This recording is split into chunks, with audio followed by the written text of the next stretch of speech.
Good evening and welcome to the regular Lompoc City Council meeting, Tuesday, October 6th, 2015. I'm going to remind everyone to silence your cell phones, and if anyone still has a pager, silence that as well.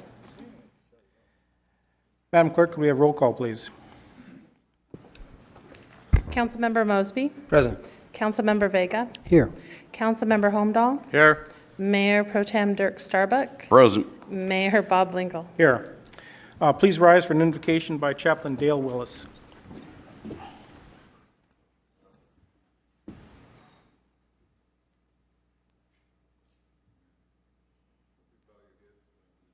have a prayer to say and thank the Lord that we can do it. Father, we just come before you and we thank you for these men and women that give of their time to conduct the business of our city. Lord, we ask you to grant them wisdom.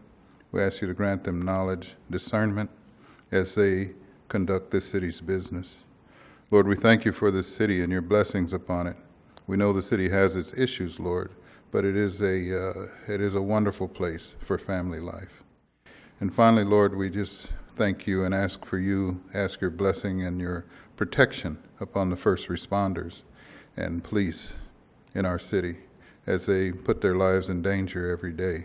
And in this climate that makes it so dangerous for each and every one of them as they go about their duties, Lord, we just ask you to be with them, protect them, Lord.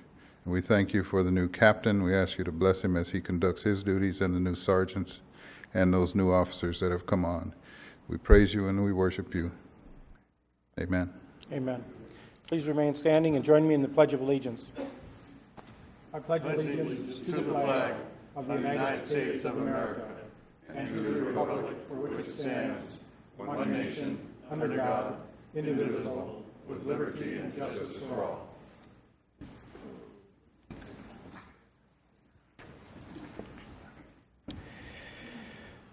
Okay, on September 18th, Councilmember Mosby presented a proclamation to Albert Ramirez on the honor of his 89th birthday.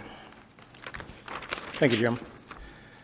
So we will now have a presentation by the Lompoc Unified School District. I'll give a brief presentation on the current and upcoming events that are happening within the Lompoc School District.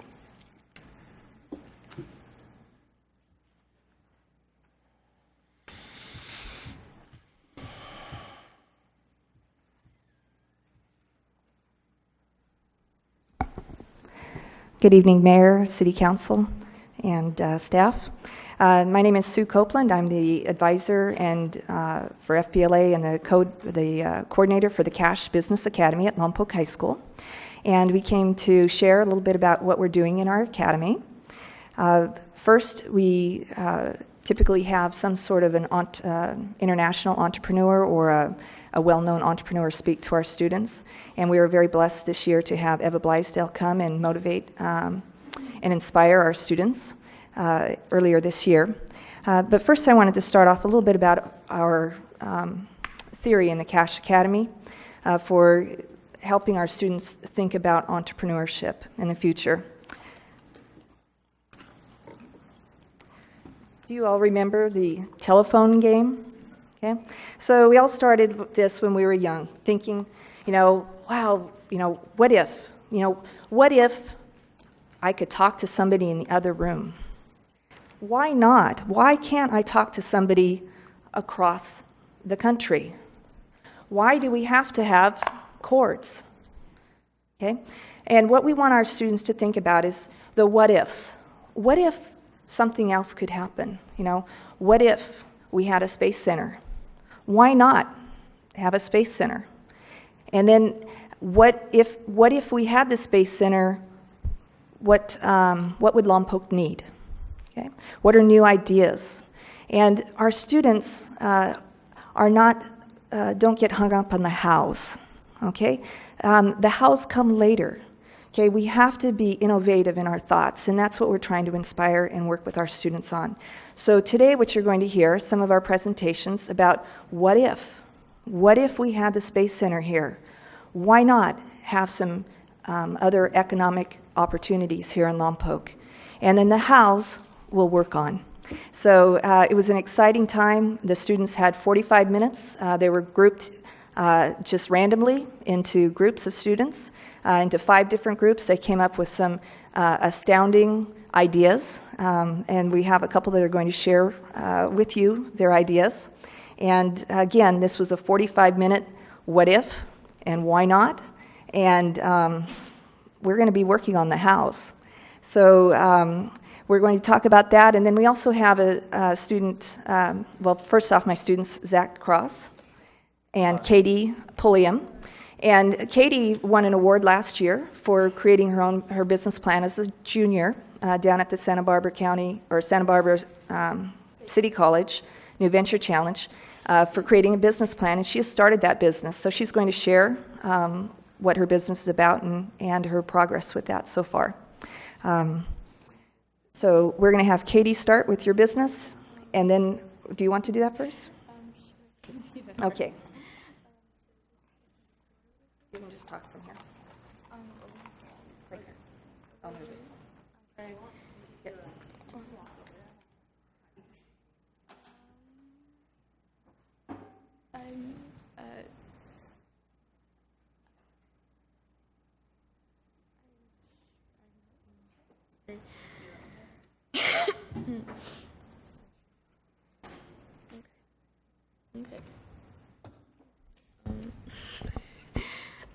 Hello, my name is Katie Pulliam, and my startup business is called the Blue Puzzle Project, and the purpose is to raise awareness for autism, and then 50% of the profit is donated to special needs education.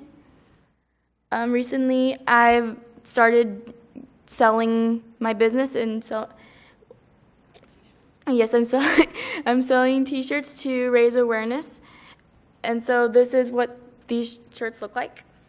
The example, the profit, or wait, no, I've said that.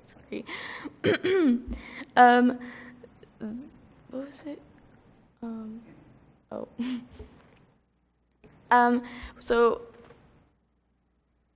I recently started selling the T-shirts, and I made a good profit of over, good sales of almost over $200 this month. So I've started, I followed, this is basically my break even. Okay, the reason I'm doing this business is because I also have autism, and then also I want to be able to, I want to say, to become a voice for those who feel they don't feel welcome in this community. And I know some people who feel they're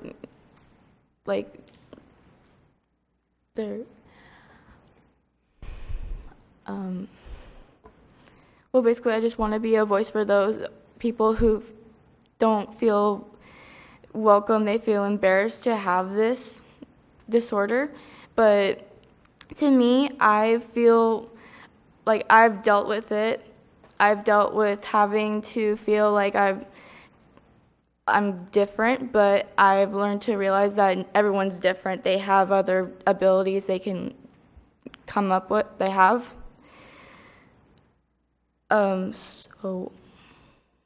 Okay, thank you. Katie, I don't think you're different at all. I think you're quite a remarkable young lady. And I wish all young people were as outward thinking and presenting yourself as well as you did. You did a great job. Thank you. Thank you.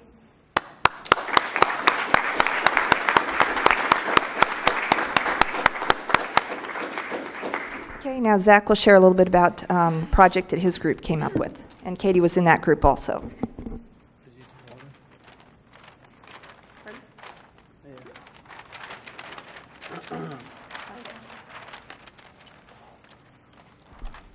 Hi, I'm Zach Cross. To everybody that knows me now. Okay, so we came up with this idea, me, Nathan, Isaac, and Andre, and Katie. The other 4 gentlemen are working right now at their job, so they were not here to make it. Oh, can you hear me now? Yeah. Okay. All right. So we came up with a Cal Space Tech program. The Cal Space Ed, it starts in elementary school is where, since the space program or the Space Center might be built here, we have decided to create a school building off that to where kids who want to pursue astronauts or NASA or a career in engineering technology with the rockets or anything close to near that, they can pursue that in elementary school, which it's not mandatory, it's voluntary by if they choose choice. And if they do not like it in elementary, they can start it in middle school and high school and continue on. So we came up with, they can take classes, short classes throughout the day. We can have them go onto the base or wherever the Cal Space Center is built at, so they can take it there. And schools, our target is going to be to the districts, mainly this one, because it's going to be built near here. But if other school districts want to pursue this, we will target their districts also. That's it. Okay. Thank you very much, Zach. Again, very impressive, very remarkable. And I'm assuming the rest of the class is like these two individuals, so I congratulate you. And I've heard a lot of good things about the Cash Academy, so thank you very much for your work. Thank you.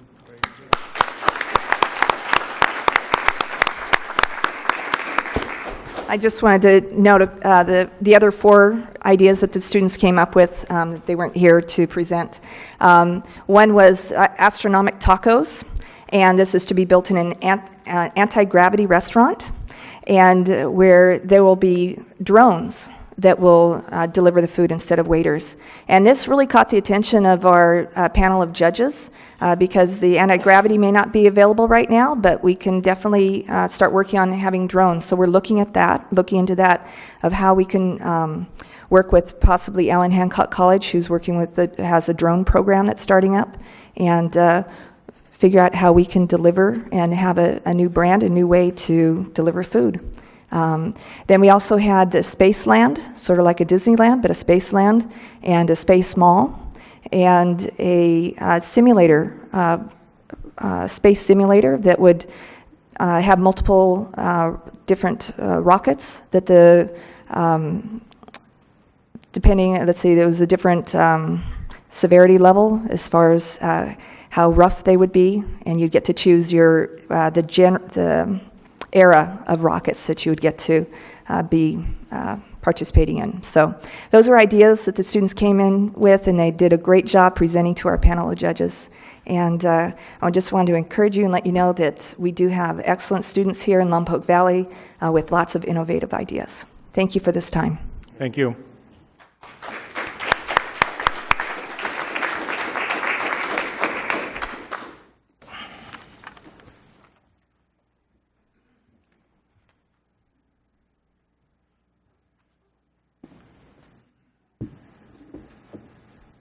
Chief Ladaball.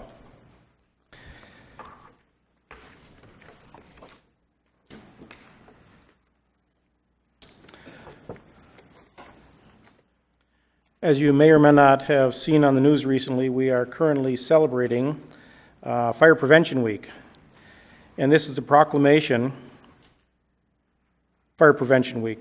Whereas the City of Lompoc is committed to ensuring the safety and security of all those living in and visiting our community.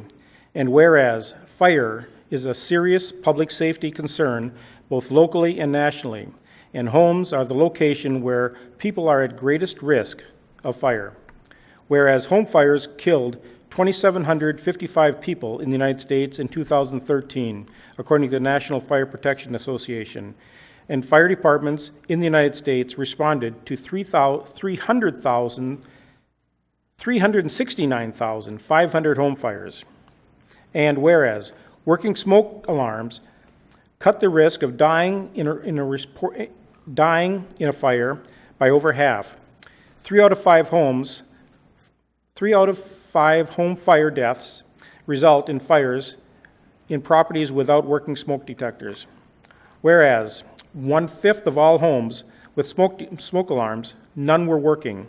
When smoke alarms should have been operating but did not do so, it was usually because batteries were the missing or disconnected or dead. Whereas half the homes fire deaths result from fires reported at night between the hours of 11 p.m. and 7 a.m., when most people are asleep. City of Lompoc residents should install smoke alarms in every sleeping room, outside each separate sleeping area, and on every level of the home. Whereas residents should install smoke alarms and alarm devices that meet or exceed the standards and are available for deaf and hard of hearing. And residents who have planned and practiced the home fire escape plan are more prepared and will therefore be more likely to survive a fire. Whereas the City of Lompoc firefighters are dedicated to reducing the recurrence of home fires and home fire injuries through prevention and protection education.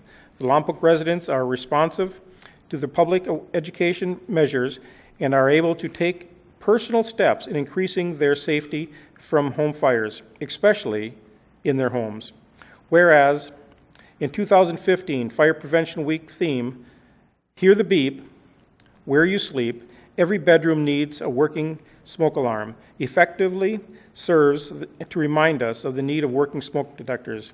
Now, therefore, I, Bob Lingle, Mayor, City of Lompoc, California, do hereby proclaim October 4th through the 10th, 2015 as Fire Prevention Week throughout the City of Lompoc, and I urge all citizens of Lompoc to install smoke alarms in every bedroom in an effort to prevent fires. Chief Ladapow.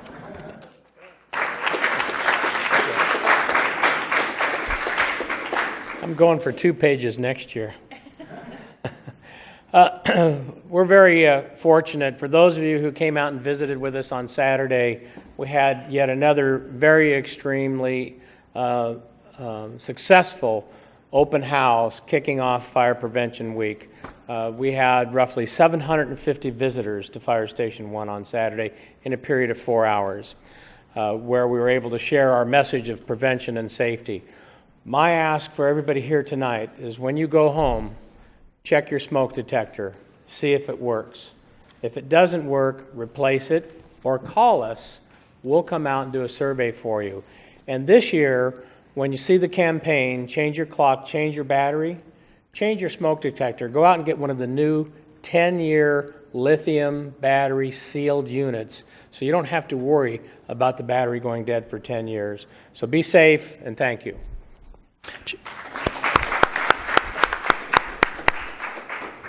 Chief Ladapow, this is something new, having the smoke detectors in every sleeping room, is that correct?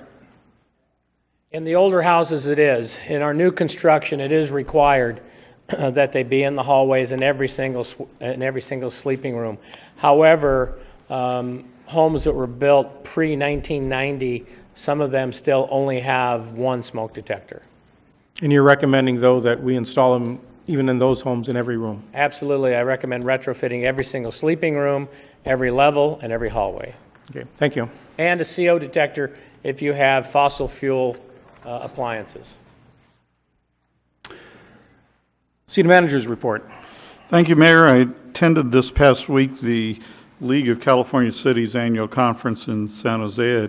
Also attending with me were Councilmember Holmdahl, Assistant City Manager Gallivan, Fire Chief Ladapow, and our City Attorney, Mr. Pannone, was there as well. And we attended several sessions that, it was nice to see the array of topics that they had that are relevant for things we're dealing with, any number of issues on homelessness and dealing with the, helping the homeless, with economic development, with police body cameras, with, just a whole array of same issues. So number one, we know we're not alone in dealing with these things, but secondly, it was good to get a few resources and guidance on how to address some issues. And the other thing I wanted to report on, I was going to ask Ms. Plummer to come up and share with us a little more on good news on crosswalks. Good evening, Mayor, Council, guests here and at home. I would like to report on behalf of the Creative Crossings project and our committee that we came in under budget in our grant, and that means we have enough residual funds to install 2 more crosswalks. So in our original proposal, we had included the intersection at I and West Walnut Avenue right next to the Anderson Recreation Center, and we have enough money to do those 2 crosswalks. So releasing later this month will be our marketing materials for a new competition. The competition will switch up a little bit this year, or this time around, where everybody will be submitting electronically. We will narrow down the finalists to a group of about 10 to 14. Those will be put out for a public vote, and we have an opportunity for people to vote electronically and in person. And then we will reveal the winners at the end of this year's Lompoc Valley Children's Christmas Season Parade on December 4th. So we're real excited and moving forward. So I wanted you to be the first to know. Ms. Plummer? Yes, sir. The submissions that were not selected this last time, will they automatically be in the running this time? They're welcome to resubmit their entries. Because this was a pilot project, we learned a lot in the first go-around about the ability to transfer their artwork into stencils. So we have tightened up the criteria a little bit. Some of those designs are eligible as they stand. Some have to be tweaked a little bit, but we do invite all of them to enter. And the competition at that point was specific to that part of town for that intersection. So we do anticipate a lot of the same entries, but we also anticipate a lot of new and exciting entries too. Thank you. That concludes my report. Okay, thank you. Let's see. It's not adjournment yet, is it? Okay, we're going to have public comment. Your opportunity to speak to up to 3 minutes on anything on the consent calendar. Okay, seeing no one rise, we're going to close public comment on the consent calendar. Oh, I'm sorry, consent calendar? This is on anything on the consent calendar. Okay, go ahead. Item 4, yes. Thank you for the opportunity to speak. My name is Mark Harrier. I'm president of the Lompoc Theater Project. And it is a very, very big day. And I'm not saying that because today is my birthday, although there is that. I'm saying that because for this entire century, our beloved theater has been involved in more drama and more plot twists and more cast of characters than any Shakespearean play or any Wagnerian opera. And today, finally, you have a chance to give that a happy ending. We in the Lompoc Theater Project have been carrying that torch for 3 years now, 3 bloody years, and what they say is that what doesn't kill you makes you stronger. And I'm happy to report that we have never been stronger. We have added 4 new, wonderful, talented members to our board of directors, and we are beginning to reap the benefits of all of the hard work that we've put in. And so it's probably a little late for you to get me a birthday card, but it is not too late for you to give me a birthday present. And more importantly, give a present to a very dedicated board of directors, and more important than that, to the citizens of this town who have waited for so many years for someone to set this theater free. So on behalf of the Lompoc Theater Project and those aforementioned citizens, I want to thank the City Council for keeping the dream alive for all of the arts organizations in town and all of the kids with talent who don't have a place like this. They're looking forward to your vote tonight. I also want to thank our not-so-new city manager for all of his due diligence, and a city staff who has been very dedicated. Teresa, Christy, past and present, Linda Wertman, all of the efforts have been done on our behalf to keep this alive in spite of all of the roadblocks. And in particular, I would like to thank you, Mr. Mayor. During our darkest hour, it has been your leadership and your determination to finally unravel this mess so that we can finally have the opportunity to fulfill the promises that have been made by so many people for so long. Thank you very much. We look forward to your vote tonight. Thank you, Mr. Harrier. Anyone else? Consent calendar. Okay, we're going to close public comment on the Consent calendar, we're going to bring it back to the council. The consent calendar consists of generally considered routine items that will be passed with one motion unless a council member chooses to pull an item. Does any council member choose to pull an item? Councilmember Starbuck. I will be recusing to vote on item 4 because I own real property within 500 foot of your theater. Okay. Then can I have a motion to approve 1 through 3? I so move. And a second. Second. Okay, it's been moved and seconded for consent items 1 through 3. Any further discussion? Let's vote. And that passes 5-0. Okay, now Councilman Starbuck will not be participating in this one, so I need a motion for consent item number 4. I'll move consent item number 4. I'll second. It's been moved and seconded. Any discussion? Okay, let's vote. Happy birthday, Mark. Okay, that passes 4-0 and 1 abstention. Congratulations.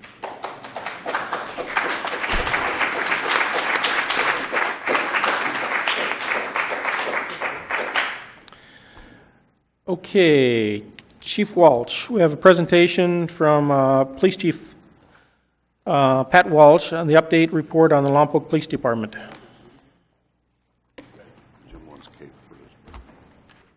Okay. Thank you, Mayor, Council. As you know, one of the first things I did as a police chief here last year, for the record, I've made it 1 year here. I did an audit of the property room, and I just want to reiterate that we passed the audit, kind of. There's nothing missing, and there's no, which is always the worst thing when you're missing items. That's the problem. There's nothing missing. So what I want to do tonight is just give a brief update on some of the things we're doing. The fixes, it's a 330-page document. The fixes are going to take us probably a year or better to fix, but I just want to give you an update of what we're doing. Good? You get that first slide up. Push the space bar. So as you can see there, we're taking about 95 items a week, approximately 5,300 last year, and about 20% of the time we're purging. So if you see at the bottom number there, 81% of the stuff we still have. The audit showed that about 75 to 80% of the property we still have in the property room are cases that are adjudicated or the statute of limitations are over. So that means we have to go through 40,000 items and figure out what we can keep and what we can't keep. It's not undoable. What we've done is we've done a couple things. The community services officer that works in the property room, 25% of her time used to be the desk at the front desk, relieving people for lunch break. We don't do that anymore. She's full-time in the property room. We also took another community services officer we hired who is supposed to be out doing other duties, and we put her in there. So we have 2 full-time bodies in the property room working on this purging. Hit the next one. We have, so that's the property room. That's just one picture. Those boxes contain lots of items in each box. There's over 300 of those boxes. If you hit the next item. And that's what it looks like. That's not one case, that's multiple cases. So a couple of things we need to do is just, we're gonna completely redo the way we package a property. The fact that you can't tell what's in any of those bags, we need to graduate to plastic so we can, it's easier to look at it instead of ripping them open, see what's in there, go to the computer, figure it out. And just to give you an example, 2 CSOs spent a full day on 3 of these boxes and were able to empty 1 box. Took all day, 8 hours. Show the next. This is what we like to see. This is what we're aiming for. Okay, next. We have emptied 1 room, and what I'd like to do is, and I have to figure it out, is how to remodel this and make an office. Our property room personnel sit in the property room, which is very unsafe. They're smelling, you know, there's bags of marijuana, there's bags with dried bloody clothes, there's drugs and guns and you name it. There's 40,000 items in bags collecting dust and creating mold, and they're breathing it. So what we're going to try and do is carve them out in office so they can have a nice, clean place to work and not be in the property room all the time. Okay, next. One of the other things we're working on is the way we take prescription pills in. So we had a drug turn in. The Drug Enforcement Administration last weekend had a drug turn in, and we took 30 pounds of pills that people had brought just to our station. And what happens is people's family members pass away, or they decide to clean out their medicine cabinet, and they bring a big grocery bag full of pills to us and say, we don't know what to do with this. You know, and it is a public service for us to take them. It's also kind of a danger. One, it's, you know, what if somebody, you know, working the property room decides to pocket some? There's all these things you have to worry about and manage, and then you have to destroy them. It costs a lot of money to destroy drugs, believe it or not. Even though they burn them in an incinerator that could melt your car, they still charge us a lot of money for that. This is a box. We probably fill that box. I think that's a 12-gallon box. We fill it weekly. Today, the county board was actually talking about creating an ordinance to allow pharmacies and hospitals to do this for us. And most of the police chiefs, all the police chiefs in the county agree that that's not a bad idea. You might as well have a place to dispose of pills where you're buying them. And, you know, if we trust doctors and pharmacies to distribute pills, why not trust them to destroy them? And they could take the burden of the cost of having to destroy them. Next one. This is not the proper way to store bikes that you take in, but we don't have anywhere else to put them. This is in the parking lot across the street here behind a locked gate, kind of. And we have a property cage for bikes, but it's full of bikes. And so the less desirable bikes we put over here. We have given bikes to the vet center. We have a couple of nonprofits that would like to take the BMX bikes and fix them up. So we're working on that. We can, by law, we can give them to nonprofits. We would really like, bikes are bulky and they're really a pain to store. Everybody has the same problem. I used to be able to sell them to evidence.com, but they bought 400,000 and now they can't sell them. So we don't have that. But we're working on getting rid of bikes. One of the other things, I don't have a picture, but I've been working with the state DOJ to test our DNA. We have rape kits that have been sitting for a while. We're testing those, and I've been looking for a grant to get some money to test them, but we're testing them at a lot more rapidly than we have been in the past. And that, to me, that's very important because that goes into the system, and then if there is somebody out committing crimes, their DNA is in the system. So we're working very hard to get the DNA tested. One of the issues and why it's so hard to purge is you have to go grab a bag, look in it, look at the case number, go to the computer and try and figure it out. Then you have to figure out who is responsible. And the way we did it in the past, we'd ask the district attorney and then they would a week later get back to us. So we're changing that. We're going to go to the officer that made the arrest, took the property in and say, do you still need this? And spread the wealth on who decides whether it should be kept or not, because the burden is too much for the district attorney's office to take. We have 15,000 cases. We can't give them thousands of cases at a time. That'll help speed up the process. The other problem is software. Our software is not made for purging. It's made for taking property in. It's not made for telling you when to get rid of it. And we have an update coming to our current property room module that hopefully they say it has a purging mechanism where it will actually tell you, hey, by the way, you can get rid of these cases because they're 3 years old or whatever. So that software should be coming in January. We're rewriting policy on the way we audit. We should audit on a bi-yearly. We should do audits twice a year. We should do audits every time a property custodian retires and we get a new one. We should change the locks. We should do a lot of things. We're rewriting the entire policy as it comes to our property room, and it makes me very thankful that Officer Mariani's here. If he runs for the door, somebody stop him. So, and then I'll just end by saying that we're still having a hard time with guns and ammo. People will also bring guns and ammo that they don't want anymore to the counter. And I've talked to a lot of police agencies, and they're packaging the ammunition up and sending it to an incinerator in Arizona, and I just don't want to bear that cost.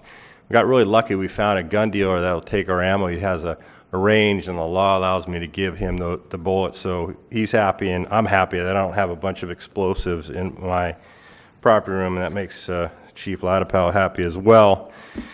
And then lastly, I would say we do need a fix. We do need a bigger property room, not just an office for the gals working it, but we have evidence, murder evidence, and really high-profile evidence in Connex boxes over at the corporate yard, collecting dust and mold, and that's just not how you store evidence. So we have to figure out how to get that all in one spot in a nice, dry building. So that's on the horizon, and I'm working on that.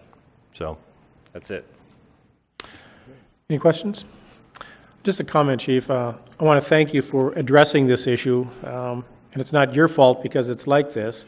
So I want to thank you for getting cleaned up, because right now I'm sitting here and it is embarrassing for the public to see the condition of our evidence room. It looks like something you'd see in someone's garage stuffed in a corner or something like that. So I want to thank you for finally addressing this issue that is so important to our community. So thank you.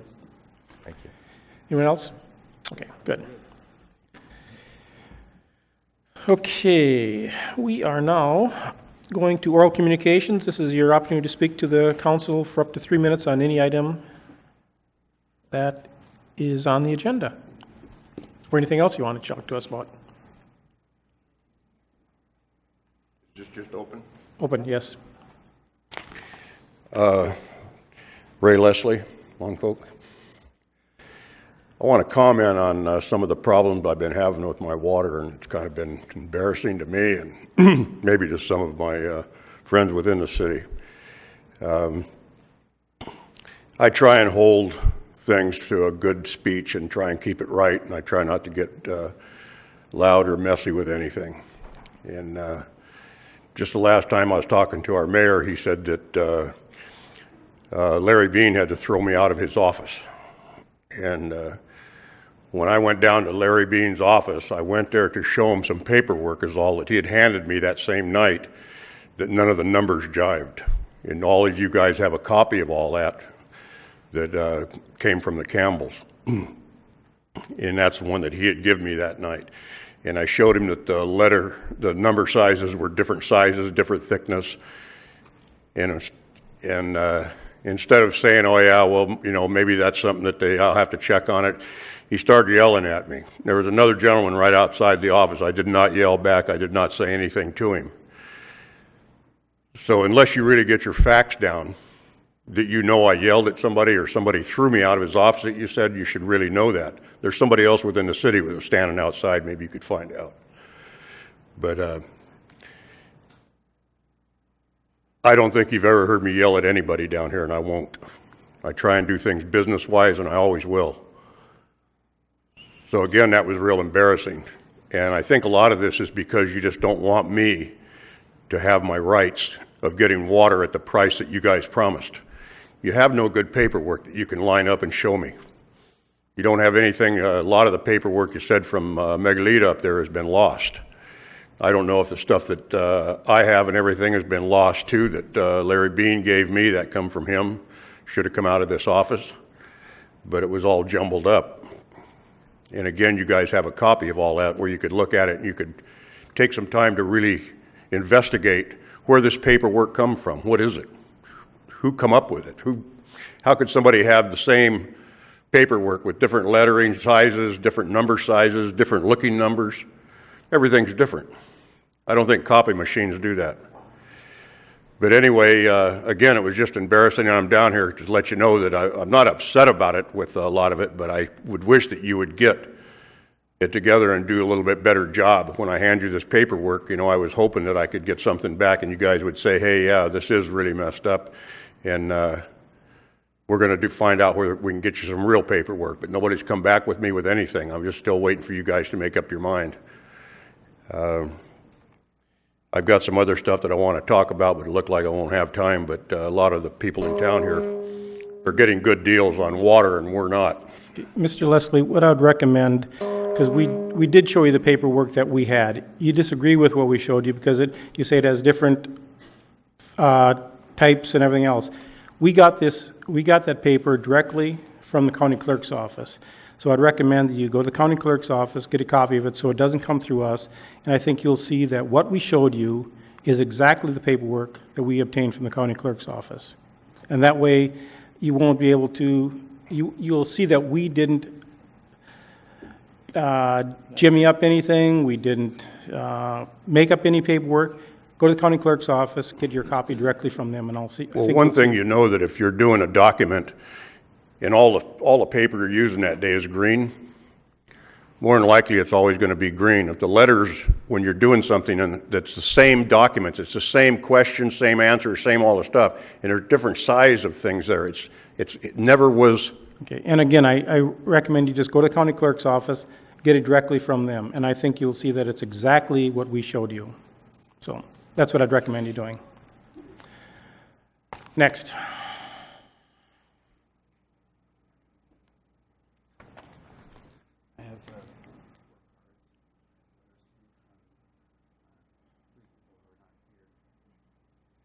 I'm requesting I'm sorry. 12 minutes. I have speaker cards for Ava Blaisdell, for Ken Switzer, and also for Steve Frank. Steve Frank is in Greece. Ken Switzer's on a plane back from Boston. Ava's in Los Angeles, and I have their written statements here to share. Mr. Mayor, it would be quite a precedent to set that someone could, by proxy, not even be here and allow someone to speak in their time when they're not even here. So I would be caution you to not allow it because it's going to set quite a precedent.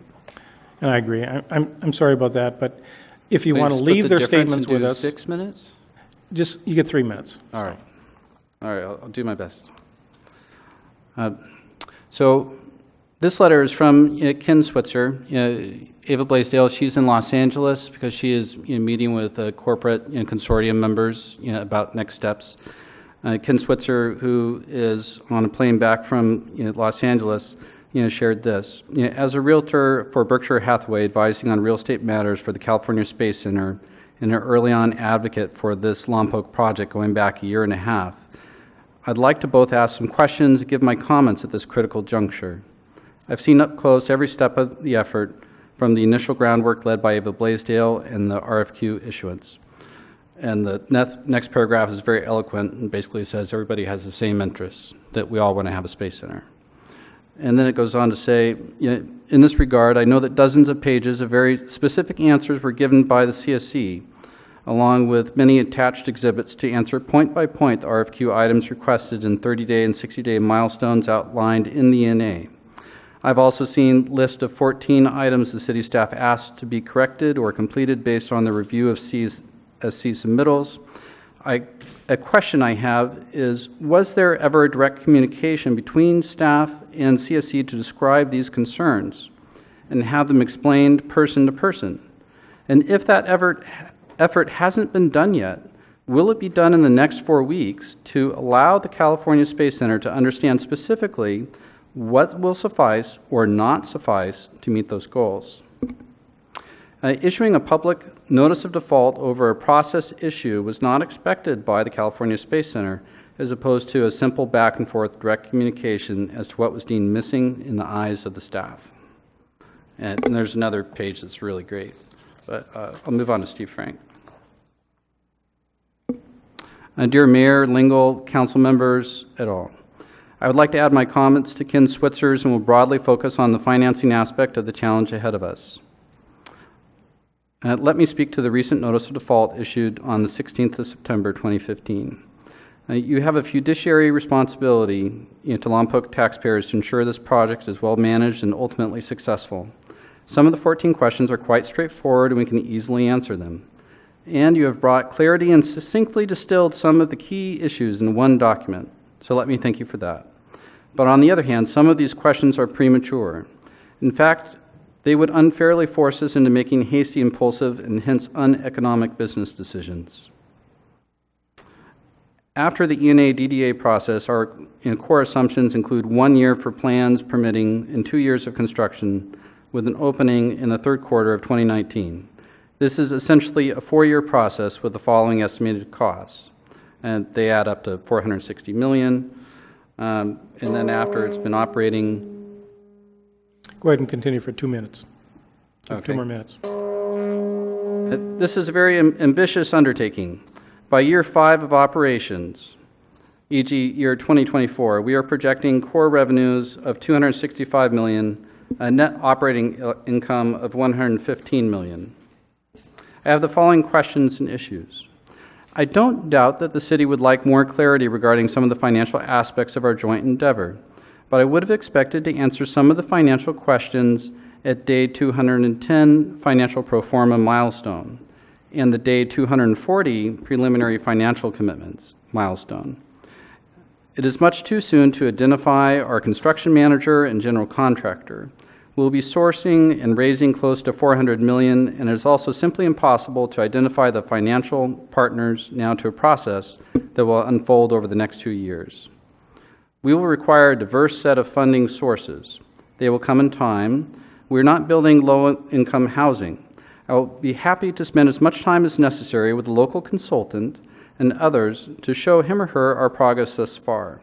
Over the past 16 years, I have personally worked as the lead quality equity analyst on numerous capital markets transactions, from IPOs 5 times, private equity financing of $125 million, $200 million, an M&A of $490 million, an M&A of $800 million, leveraged buyouts, convertible debt of $1.2 billion, high-yield bonds of $2 billion, and leveraged loans. It is manifestly unfair to not have engaged the California Space Center in a dialogue before sending a notice of default. The NOD now directly impairs our ability to raise capital. Was there any internal process followed to ensure we had a fair chance to express our view prior to the NOD?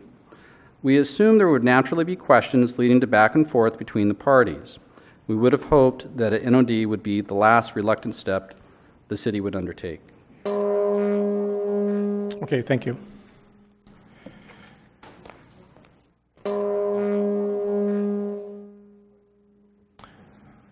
Okay, next.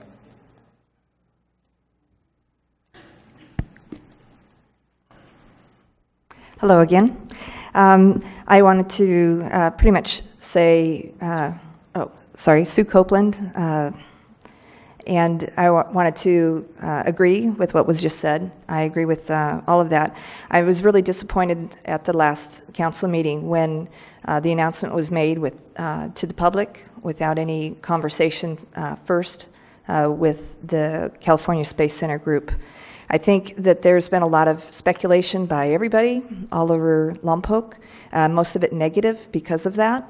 I don't think if it was so easy to determine what was expected, it shouldn't have taken, there shouldn't have been a need for a consultant and, 45 days to determine whether or not the requests were met, because it was turned in back in the 60-day information was turned in August 2nd, I think. And to have no conversation saying that something is missing between then and your September 15th, 19th meeting? That was a long time for no conversation to say, something's missing, let's work on this. I think, another issue that's coming up tonight is all of the raise in fees, and we really need to look at improving our economic vitality here. And the Space Center is a wonderful opportunity for economic growth here. And it is the scope of the center is of a magnitude we've never seen here.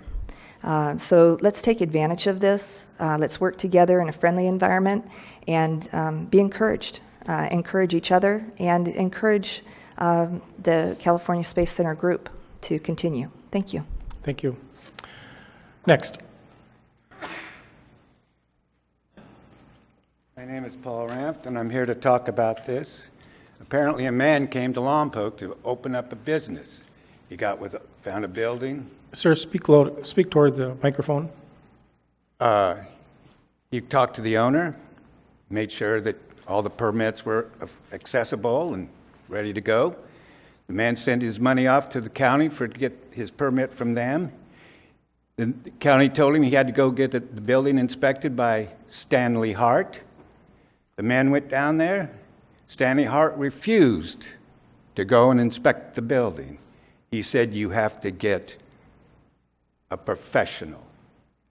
The man got a professional from San Ynez. The man came over, inspected the building. It was going to cost $5,000 to upgrade the building. And from the very beginning, when the fire suppression system was put in, it was put in illegal. Not only did it not have a shutoff valve, the water supply was coming from the toilet and the sinks. And for 31 years, this fire department went and inspected that, charging the owner when it was not even legal. So I talked with my friends down at Lois Capps' office. They gave me the number for the State Department of Justice, and they've been called. Be ready, boys. Thank you, sir. Next. Okay, seeing no one rise, we're going to close oral communication. We're going to go to a public hearing. This is a public hearing to review the cost of service study, the adoption of resolution number 6009, appendices 15, establishing a fee schedule for the fees and charges for the city services. And this will be Dean. Oh, no. Hi, Dean. Not Dean today. Okay. I'm here to represent Dean Albro in presenting this user fee study and introducing Eric Johnson from Revenue Cost Specialist. The last fee study we did was in 1991. That was about 25 years ago. We have adjusted it every year, except when we did Resolution 5605, and at that time, we were asked to do another fee study. Now, the way we adjusted the fee study is through a CPI, and CPI is a legitimate way of doing it, although our costs have changed, because a lot of things have happened in 25 years, and CPIs don't always correlate with employee cost, personnel cost, and things related to personnel costs, which are health benefits, retirement benefits. And 75% of our budget is basically personnel. So there becomes a disconnect between increasing user fees by the CPI and with the actual cost of things. And the CPI is a good way of doing it, and it's a reasonable way, and it fits Prop 4 regulations. But due to all the changes in our economic indicators, it's important from time to time we do a thorough review. And knowing that there's such a variation between CPI and other costs, it's not hard to see why we had a 1.1 million difference, a shortfall from our current user fee schedule to what we should be charging. So this whole process started back in May of 2014. We did an RFP, and we received 7 responses, and we looked at various factors in our RFP, which includes, the experience, costs, and most of all, references. We picked Eric Johnson from Revenue Cost Specialist, and we made a really good choice in picking Eric. He started working with us in September 2014, which was over a year ago. He worked with all the departments, and he was able to do a complete and very thorough review of all the actual costs for all of our special user fees. Eric came out several times to work with each division. He interviewed everybody, and then he basically put a timestamp as the 14, 15 year of what these things cost us. Then he prepared our schedule. So tonight, Melinda, I guess my 3 minutes are up. Sorry. Tonight, we're presenting a very thorough and complete report, and that being said, I'm going to turn it over to Eric Johnson, and he'll walk you through this report. Thank you. Thank you. Good evening, Mr. Mayor, members of the council. I am Eric Johnson from Revenue and Cost Specialist. Before I kind of walk you through the report and what's in here, as Melinda kind of talked about, this was a process, and this was basically an intensive 6-month process while we were going through this with the department. So I want to thank the departments for all the hard work that they put into this, because without them and all their effort and all their input, we would not have been able to produce this report. So let me give you a little background on Revenue and Cost Specialist. Started back in 1980 after the passage of Proposition 13. 2 former city managers looked at that and said, cities are going to have to keep track of their costs now. They're going to have to do a better job than they had to before Proposition 13. So they really pioneered the concept of matching fees with cost and determining what those fees should be based on what the costs are. And in those, gosh, what is that, 35 years now, we've studied over 200 different agencies in 5 different states. I personally have been doing this since 1990, coincidentally since the last time you guys did a fee study. In those 25 years, I've worked with almost 100 different agencies and doing these very same studies. This is what I do. I don't do other things in governmental finance. I do cost of services studies, and I work directly with all these various different cities over the last 25 years. All right, so what have we done? Really, on a one-time basis, we've recast the city budget as to what it would look like if it were a business. Because governmental accounting does a great job of telling you how much the finance department costs and how much the police department costs. It doesn't do a very good job of telling you what it costs to provide services to your customers. And if you're a business, you have to do that. You're going to be out of business pretty soon if you don't identify what it costs to provide services to your customers. And so that's what we've done in this report. So you won't see a city council service in here. You won't see a finance service in here. You'll see all the services that are provided to the public.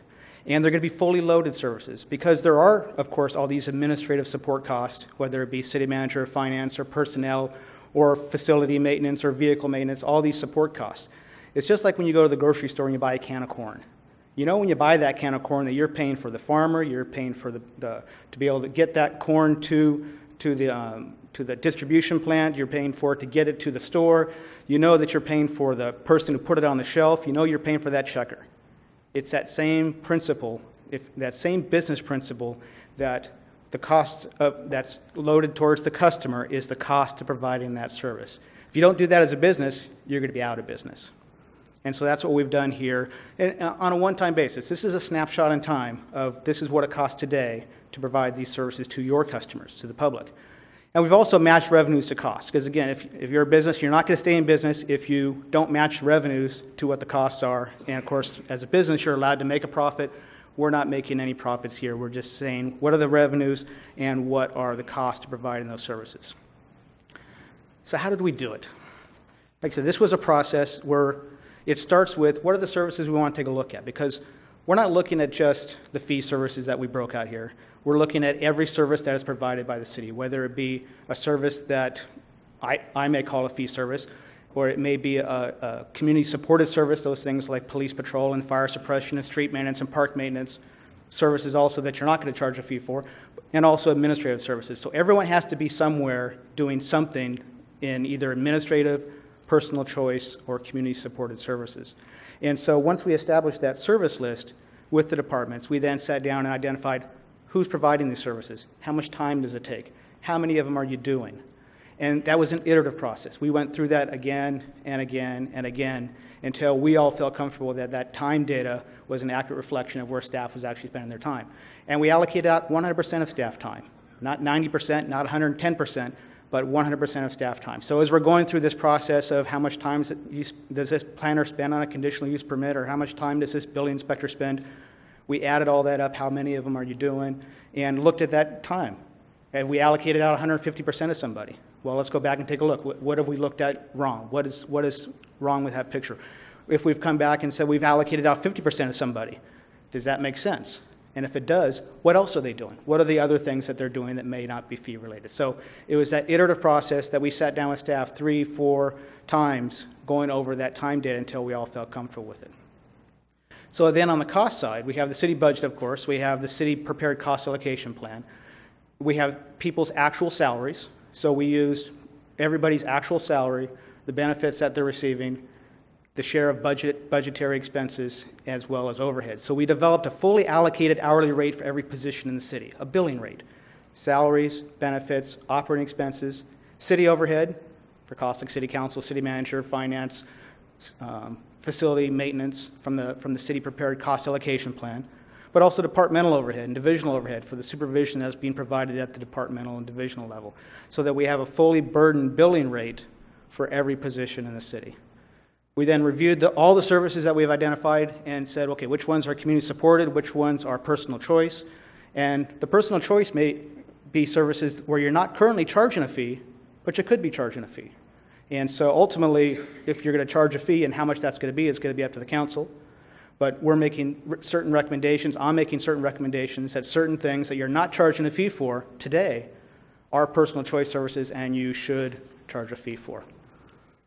And so I collected fee recommendations, I calculated fee recommendations, I should say, for every one of these services, sat down with the departments again to make sure that it made sense to them, that it's something that they felt was going to work at the counter on an everyday basis, because we could have the most perfect fee schedule in the world, but if it's too complicated and doesn't work at the counter, it's useless.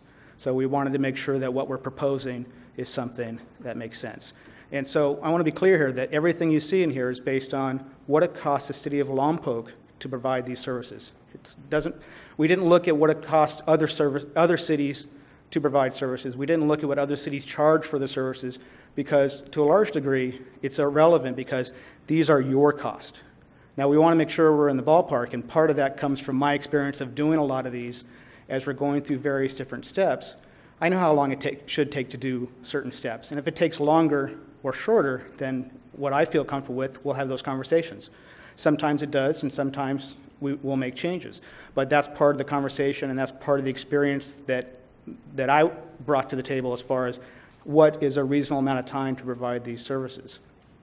Because I years ago, back when I was doing this for a few years, and I realized, I have all this great data, how much time it takes all these various different cities to do all these different things. I should look and come up with some averages. What's an average time for a conditional use permit? And so I compiled all this data in a Lotus spreadsheet and found that it was all over the board. It was all over the place. And when I looked into it more, I realized that, yeah, every city has a conditional use permit, but not every city defines it the same way. Not every city has the same steps. Not every city has the same things they require. And so to compare a conditional use permit from city to city to city turned out to be a futile exercise because there was no such thing as an average. And so that's why it's important to recognize that what we have here is what we're saying is our best estimate based on all the work we've done of what it costs the city of Lompoc to provide these services. And we've based the fee recommendations on that. All right. So I talked about community-supported versus personal choice public services. So community-supported services, sometimes called tax-supported services, are those things that typically benefits the community as a whole, supported by tax dollars. Those things that when we say, this is what my tax dollar pays for, this is what your tax dollar pays for. Police patrol, fire suppression, street maintenance, park maintenance, all those things that can only be paid for through taxes. And then there's personal choice services, sometimes called fee services, where you're allowed to charge a fee first off. The customer is identifiable, the service is measurable, you're really physically able to charge a fee. And most importantly, it benefits an individual or a group. The broad community does not receive the benefit of that service, but an individual or a group within the community receives the benefit. And of course, you get set different subsidy levels based on what you feel works here in the city of Lompoc. Let me take you to the book. You all have the report. Let me take you to a couple of tables in the book while we're here. If you open up the book, there's a table of contents, executive summary, the first couple of chapters. It's some background on what's includes a lot of what I've already talked about. If I can get you to turn to page 14 of the text,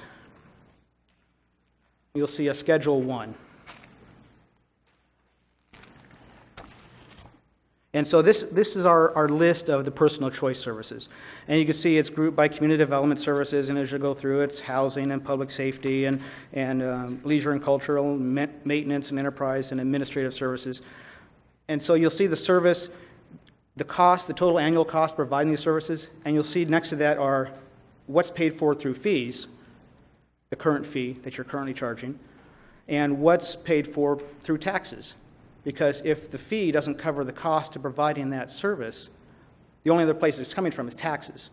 So that's money you can't spend on police patrol and fire suppression and park maintenance and street maintenance because you've spent it on a minor use permit or a parking plan review or a fence modification and so on. And so you see this goes on for a few pages, all the various different services that will become our friends over the next couple of hours. And so until you get to page 20, where we have the end of it, the summary, and we see we had identified almost $8.3 million in cost, of which about 5.4 of that is coming from current fees, which means, of course, that almost 2.9 million of that is coming from taxes, because these services are being provided, and this is what we've determined how much they cost. And so if it's not being paid for with fees, it's being paid for with taxes.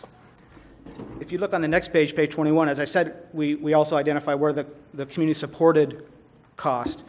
This schedule right here shows the tax revenues for the city for 14-15.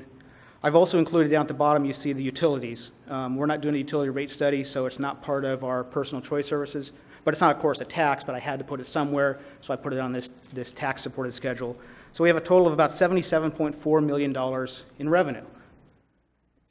If we turn the page, we could see all the tax services that we identified, the community-supported services that we identified. So, you can see police services and animal control services and medical response and fire services and so on and so on. Down at the bottom, of course, we have the utility services. Because we have them on the revenue side, we have to have them on the cost side. And if you turn to the next page, you can see we have costs of about $78 million. So just a little bit over what we're showing on our revenues. But now we add in that almost $2.9 million of subsidy to the personal choice services. And so now our total tax resources, bottom line, is almost $81 million. Now remember, we had tax revenues of about $77 million. So now we have about a $3.5 million difference. And a big chunk of that, almost $3 million of that, is because of the subsidies you're providing to personal choice services. Now, I'm kind of a picture guy myself. Words oftentimes just go away. So this helps me understand what I'm talking about.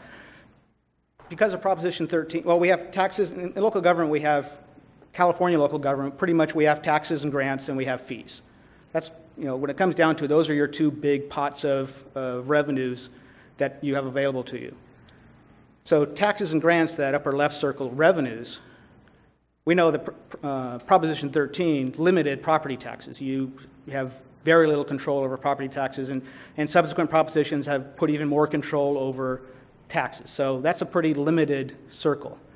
The fee side, which was set up a year later after Proposition 13, the voters passed Proposition 4, which set the appropriation limit. And now, Proposition 4 was written by a bunch of businessmen because they wanted government to act more like a business. And so they put in an appropriation limit, but they also said, we're going to also allow you to charge the cost reasonably borne of providing services for those fee services. So it established the ability for local government to charge the cost reasonably borne of providing the service. And so as I talked about earlier, we've got to match up revenues with cost. We've matched up taxes and grants with our community-supported services. We've matched up fees with our personal choice services.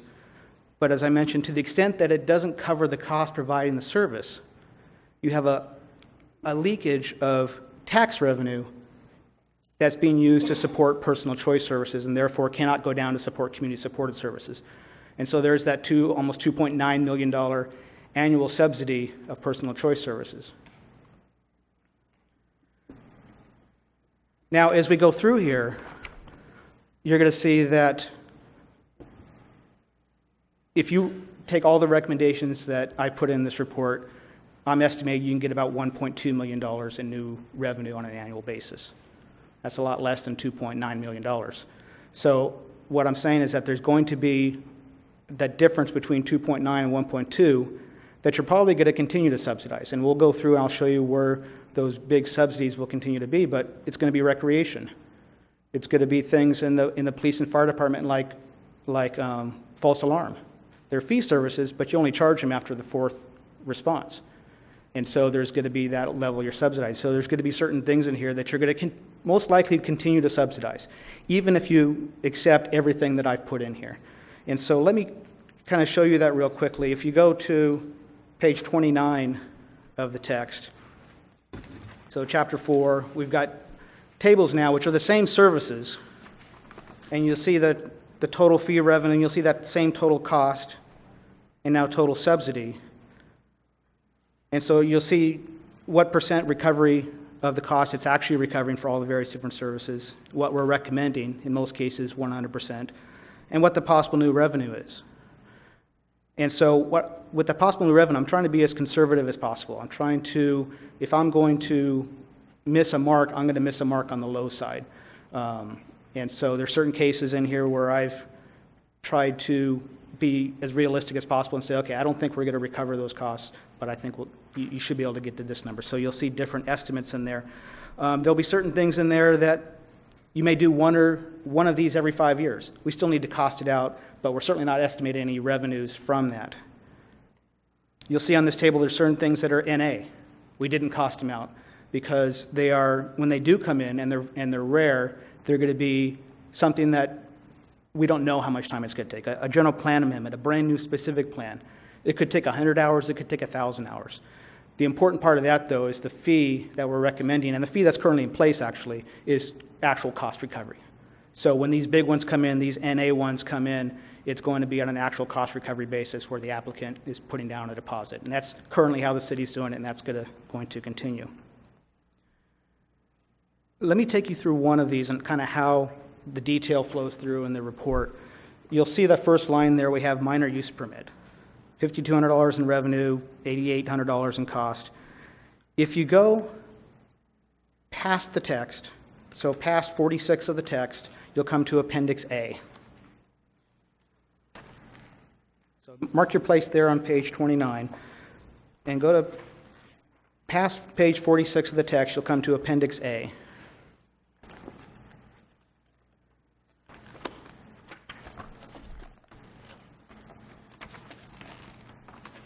And turn to the first page of Appendix A, and you'll see a breakdown, a summary, I should say, of the current fees for every service and the proposed fee. So you can see on that minor use permit, its actual cost with a $500 deposit.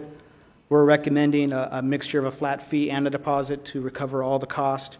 And so all the current and proposed fees are on this report here. And so it's probably, as we're going through this, it'll be what we look at and try and ask questions and get some insight on the various different services and what the fees are changing from and what they're changing to.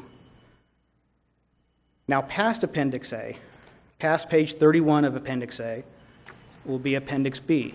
And Appendix B is the bulk of the report. It's what gives it its heft. So past Appendix A, on Appendix B, you'll see the first page of Appendix B, you'll see that S001 minor use permit. And it'd be two matching pages. Everybody with me?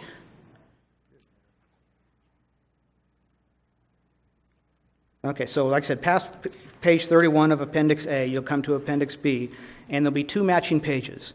And there'll be these two matching pages for every one of these services. The 170 different services in the report will have these two matching pages. And on the left-hand side is a summary of the service, a description, who provides it, what's the current fee. Below that, a revenue and cost comparison. Revenue is based on the current fee. And the costs come from the right-hand page. And on the right-hand page, you'll see all the different positions that are involved in this service and how much time they spend. So, for instance, you see the third line down, we have a development services assistant that spends an hour on each one of these applications. Fully burdened, again, salaries, benefits, operating expenses, overheads, fully burdened, that position is $69.61 an hour. There's 5 of these a year, so that person costs $348. You add all those up together, we have over 12 hours of staff from various departments spending time on this application. $1,765 for each one. 5 of them a year, so total cost of $8,800. So we go back to the left-hand page, and we see that based on that cost, it's only recovering about 60% of its current cost today. Or each one of these is being subsidized to the tune of about $3,500. Again, with tax dollars that can't be spent for things that can't be spent on anything else. And so that's why we're making a fee recommendation now in the lower left-hand corner to recover 100% of those costs. And so there's this detail for each one of these services. So as you're going through here, looking at Appendix A, why is this fee going up so much? You can go to the detail, to the S number in the upper right-hand corner, find that detail, and see who's spending time on it, how much time they're spending on it. There's, like I said, description of the service if you need a little more details to what exactly that service is. So if I take you back to the text, back to page 29 of the text.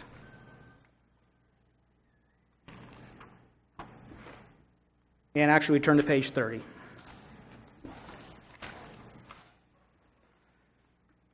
And we're showing subsidies of almost $400,000 for community development and possible new revenue of about $270,000. So again, there's that gap between what we're saying we think is new revenue versus the current subsidy. And part of that is me being conservative. Part of that is we've costed out things that you may do one every 5 years, so I'm not estimating revenue. If you continue on, we have the same thing for housing services. On page 33 for public safety services. And now we're seeing a bigger gap between the subsidy number of $500,000 and the new revenue number of $137,000. And if you just kind of look at the detail, we have public disturbance response.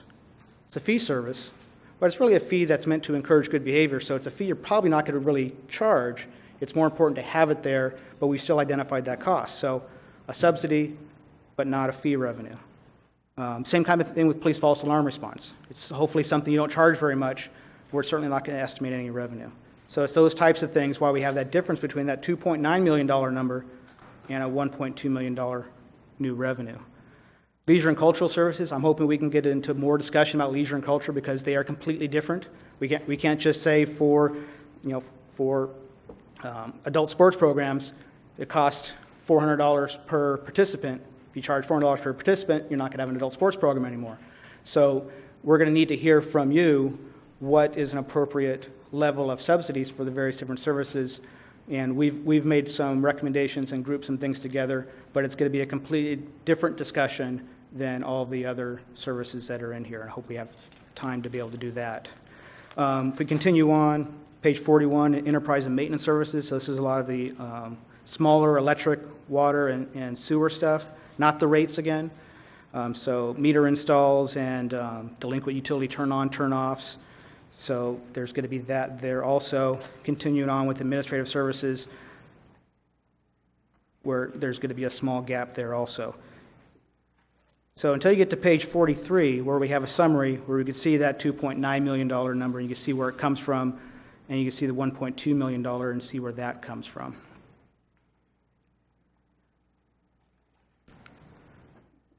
But ultimately, it's up to you.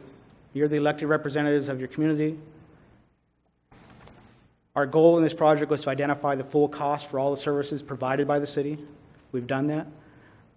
We've made fee recommendations to recover those things that I feel are appropriate for a fee service. It's now your turn to make that decision. I've made a recommendation. You've got to decide what works best for this city, how much of our tax dollars should be used to subsidize these services instead of being used on these services. Questions? Okay, questions for Mr. Johnson? Gee, we're going to have a motion to approve then. No, I'm just don't you wish. Okay, Mr. Humdahl. I just got one question. As we look through this, and you brought it up, it's our cost in this community, not somebody else. But in the respect to how others do it, it'd be about the same no matter where you would. Cost could be a little bit varied. But most cities will be in the same spectrum. In the same ballpark for the same things, because like I said, that's the hard part is trying to compare apples to apples. There's apples, oranges, kiwis, watermelons, it's all over the place, and like I said, I've really tried to get my arms around this over the years because it is an important question, and so that's why it comes down to, especially in the community development area, where we break down the steps. How much time does it take to process each step of the application? And I have a good, because everyone has different steps, and the first thing we do is identify what are the steps here. And once we've done that, I have a good idea of how much time it should take to do each of these different steps. And like I said, to the extent it falls outside what I've seen, I'll ask that question. Why is that? Let's break that down even further. And oftentimes it is something that it's different here.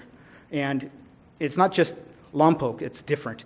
Everybody's different. Everyone has something, different parts of it that are different than any other city, which is frankly why I still enjoy doing this, because everybody does do it differently, but they still start at the same place and end up at the same place. And as long as, like I said, I feel comfortable that the different steps make sense, and more importantly, we haven't allocated time that doesn't exist. We haven't created ghost positions and put in all this time that doesn't exist. Everyone has to fit within about 1,650 hours. We back out holiday, vacation, sick leave. People don't work 2,080 hours, 1,650. They have to fit within that number of hours. And to the extent that we allocate all their time to fee services and they go, oh, what I spend another half my time doing this, we continue going through until, like I said, I've reached that comfort level. Mr. Weinmiller. Thank you, Mayor. I wanted to help put some of this discussion into context and give a very brief history. Going back to my first involvement here with the city of Lompoc, and that would have been probably when I was interviewing with the city council, and then subsequent discussions after my selection, before my arrival, and then upon my arrival, we were certainly discussing and engaging discussions about the city's economic position, its financial positioning, and the need to make sure we've got the business side of our house in order. I was being asked early on, for instance, about did I have experience with special tax measures, like public or public safety tax and the like, and I had, but my statement, and I think everyone shared that, was before we start looking at those sorts of, asking the citizens to tax themselves yet more, we needed to first clean up our revenue side of our house and make sure we're collecting everything that we're entitled to. So some of that work was looking at fees that might have been properly set, things like utility fees, and then making sure that we are doing the appropriate job of collecting, that we're charging the right fees, and that we're indeed collecting them. And part of this was looking at the services we're talking about now, and that we are providing, that we are entitled or able to recover our costs, where I believe we should be recovering our costs, and yet for one reason or another had not adjusted our prices, our charges, even as our own costs have gone up. And it exactly creates this subsidy. It takes money away from the core services that are normally paid for by tax revenue, which is police, fire, parks, and streets, and does shift them to individual services that people would normally, we would expect them to pay for fully, and you would normally encounter that. Certainly when we look at, we can't operate, a lot of times we have these discussions about operating government very much like you would a private business, and we can't do that wholly for a number of obvious reasons, but we do try to be entrepreneurial and to be, have a sound business approach. And certainly for discretionary services that people wish to receive. If it was in the private sector provider would certainly be charging an adequate amount to cover all costs, anything that was related to labor costs and building costs and insurance costs and every component of the cost, because if you're not doing that, you're not in business long. So we're trying to be appropriately businesslike in how we're approaching this. I would hope that as we proceed with this discussion that we do keep in mind, even if we get into details of particular fees, that we do keep our mindset at the policy level, and that being that we have this policy that, yeah, everyone should pay their fair and appropriate share, that if there is a cost, we should be recovering that cost. Unless you decide as a council for strategic reasons, there would be a good reason to not do that, to go ahead and shift some money from the tax base that would otherwise pay for police, fire, parks, and streets, and to shift those to support other areas, like we touched on with recreational services, for instance. There might be good reason that you would come at why you would do that, but we want to make sure that you understand what the costs are. When you make a decision to create a subsidy that would otherwise be paid for by a fee, I think it's important that you're doing that with an informed decision, that you know how much that is going to be, and that you're being intentional and strategic in how you go about making those determinations and judgments. The other thing I wanted to bring up is we have, our hope is to get you to a point where you've either got buy-in on proceeding with making some of these fee adjustments, or at least can give us some direction on how to proceed from here.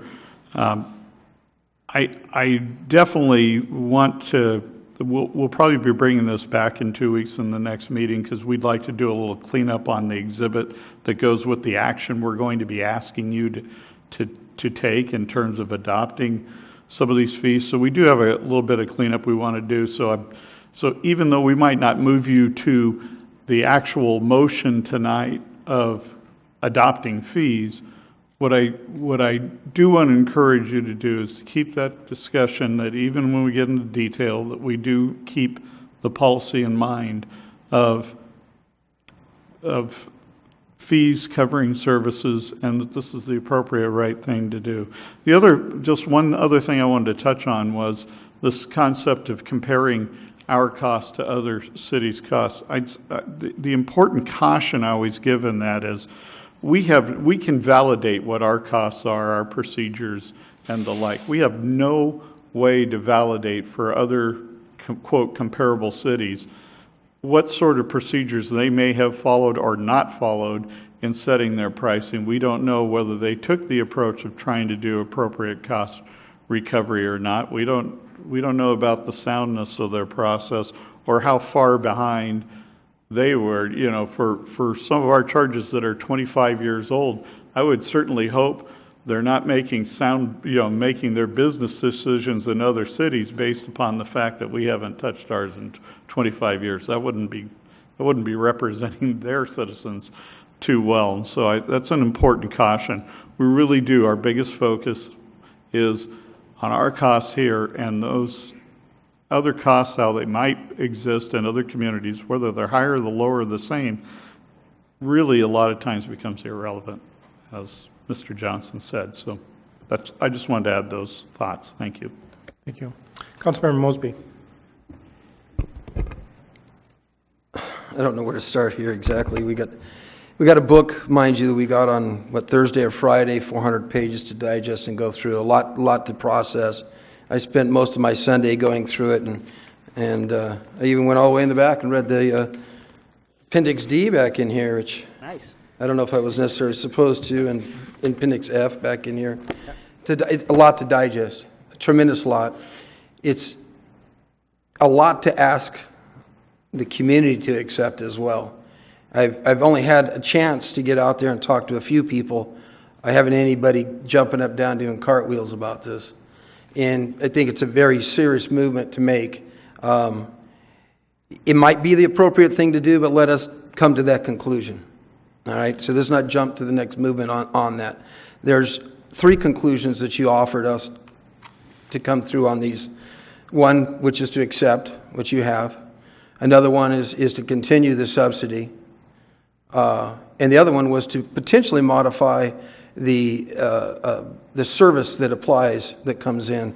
And maybe we reduce the service, or maybe we don't provide that service anymore. There's an opportunity for that. So there are 3 things to do that are in here according to your recommendations. So, and a lot of statements were made, and I was trying to write them down. I kind of ran out of space here. One of the reasons why we analyze outside areas is because we have to watch for competition. If a developer, a developer doesn't have to come here and spend money. He doesn't have to come to Lompoc and get permit fees. He doesn't have to. He can go to another community that he finds more favorable. So this is one of the reasons why we do analyze outside areas. There are also some other things, and I had an opportunity to go through, and there's some areas that I found in here, some of these fees, and if I'm carrying on, I mean, a lot of other people have here, so let me keep going here. One in parks area, there's a large park fee, which we don't have in here. And recently we observed, and here's a reason why we could analyze outside area. County charges $1,000 a day for a large park fee. City of Lompoc, you can rent all of Ryan Park for $250 per day, the whole park. Now, is this a gift of public funds? I mean, what are we doing with that? But there's a fee that we maybe could have looked outside and said, hey, are we missing something here? And there's probably others in here. There's also the school district pool fee that you have in here. It's a high $39,000 or $49,000 you want us to charge the school more. From what I understand, originally when the pool was built and stuff, our parking lot wasn't quite adequate size, so there was a parking lot share that went on with the school district. So are we going to fend the parking lot, the school? Is they going to, all of a sudden, when we have an event, we need 500 spaces to park cars? Where are we going to put them? So there are some other areas like that that are in here as well, that the reason why things were happening. I'm not sure of all of them. There's probably a lot of commissioners out there who understand a little bit more. There's a lot of public is out there to stand more. Probably one of the things that just astounds me, and maybe it has something to do with people's due process rights. And I guess when you take somebody who maybe is underprivileged or has less money and comes in and tries to make an appeal from a planning commission decision to council, and I think we're looking at $285 now. We want to charge them $3,100. How many people can afford that appeal? So some of these items, when we're looking, we want to charge of what the goods cost. We do have property tax, and property tax has been, quote, subsidizing. I don't want to say subsidizing. Property tax has been paying for part of these items. And that's what property tax was kind of established for. I don't have any problem with people paying their way. But some of the items we have there, because property tax, when somebody does get a new building permit, builds a shopping center, the community, I hope, benefits from that. With jobs, the city itself benefits with new property taxes, new sales tax revenues. So there are a lot of other benefits that come through. So maybe we have some small degree of enticements that we bring in here, and we don't get it to them and get the whole cost of the fee. And which, when I analyze what the fee here, you hit on it appropriately. There's no downtime that you calculated with the employees. So these fees are volume dependent. Correct? Yeah. Is it? The fees themselves are not volume dependent. The larger picture is volume dependent. So it may affect the time they have for, let's say in the planning area, spend on advanced planning services or counter services. But the individual fees are based on how much time it takes to do one. But we are looking at that total time. Yeah, the total time, because you're not saying, well, all of a sudden somebody had 4 hours that day. They didn't have a plan or permit or something to process, but we still extrapolate that number over the whole picture. We're still saying if they're not working on plans on current applications, they're doing other things. Right, okay. Yeah. Well, so if we raise our fees so high that we don't have any business coming through the counters, then the cost for each individual owner would end up going, and next year we'd have to double it, and next year double, because we keep reducing by 50% every year because the cost gets up. And again, this is one of the reasons why in the private sector you do analyze outside areas to see if you're in the ballpark. It's very important, because understand, developers don't have to just come to Lompoc. they have an opportunity to go to a lot of different areas. And that's kind of been the case in some times that this community's gone through over the past decades.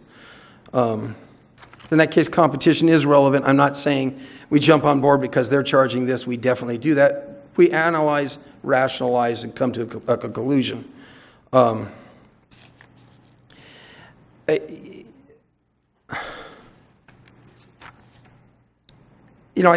did some analyzing on some other areas and talked with some of the people in the community, and they said the numbers that you have there aren't equal to really the numbers that are going on, without specifically being there, but talking to some of the people who were looking at some new fee services, and they're saying, well, it's actually, there's about 4 to 5 times that many going on in the town on that. It wasn't just 60, there's actually 400 of these. So I found a couple areas like that. And again, I didn't have a lot of time. We've got this book kind of given to us.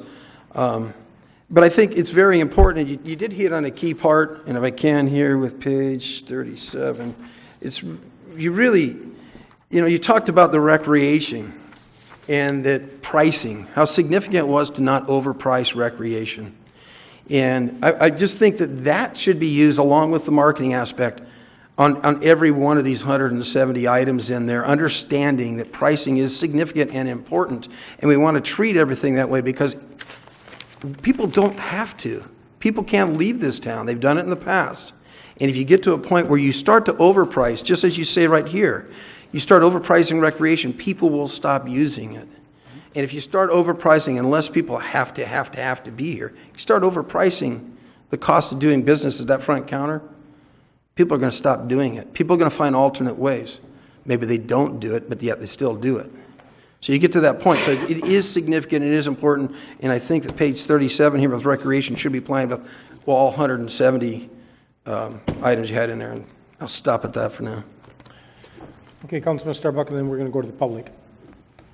Well, I was very happy to hear that the city manager did not want to do this whole book tonight because I think it would be like reliving the budget hearings.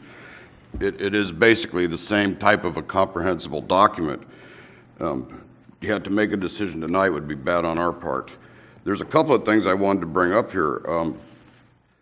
There are items in here, and I would really suggest that as a council, we could break this into 4 different sections where we could go through this. It is so complex. I spent most of the time looking at the leisure and cultural part of it myself. And then I turned around and I looked, obviously, at appeal to the city council. Well, I think one of the first things we're going to do is go ahead and waive a $3,500 processing for an appeal to come to the council. We're not that good, you know. I kind of just went back through it. There's reciprocating agreements in here that we're suddenly wanting to charge. I finally learned that River Park Campground is losing money, where I'd always been under the impression that we had been making money with it. So I would say that I would like to think as a council that we would go ahead and do something to break this into chewable things, you know, take one bite of the elephant at a time. I got to tell you that fee is a 3-letter word, just like tax. So we need to be very careful with this. Okay, we're going to open this up to the public. Anyone from the public would like to speak on this issue?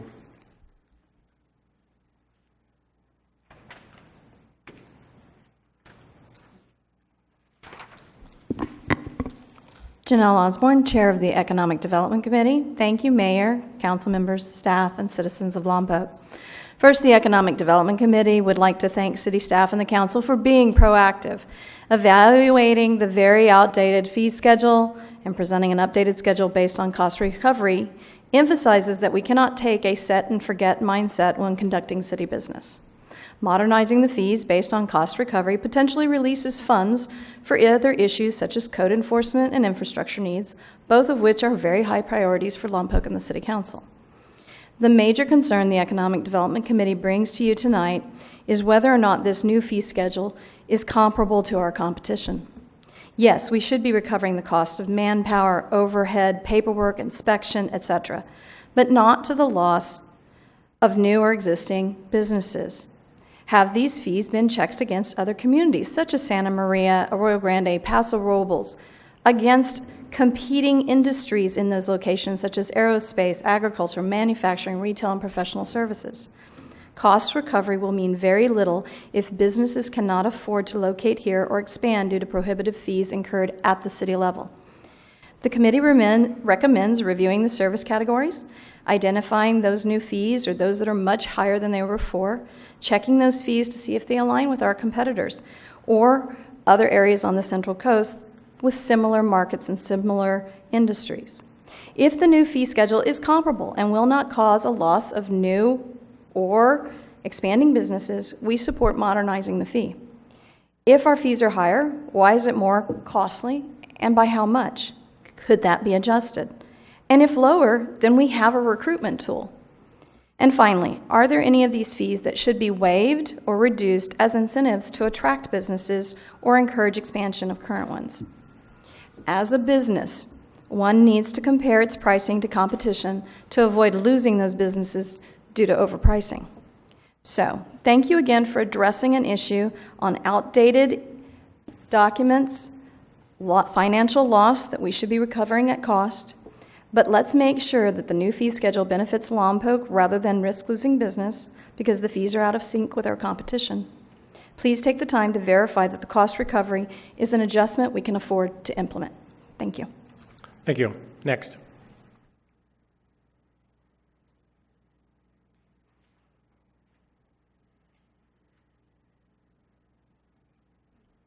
Mayor, council members, my name's Tom Davidson. I'm a commercial real estate broker and developer in the area. I am on the Economic Development Committee, but I'm here tonight to speak on behalf of myself. I would have to agree with Councilmember Mosby that we do need to be careful that we're not driving people off into other communities. I came before you 5 or 6 years ago and compared a project that I tried to bring here to Lompoc with another city, and actually took it to another city because of the time and costs involved. Things have changed and improved, and I hate to see us get back into that mode. I disagree that we shouldn't look at other communities. I think we have to, because we are in competition with other communities for business. And you bring a business in, you get additional property taxes, you may get TOT taxes, you get employees that spend money here. So despite the fact that maybe some fees are out of whack with their costs, this study does nothing to look at the possible businesses that you drive off or could bring here. There's very little in the way of economic incentives that the city has, and maybe this is one of them.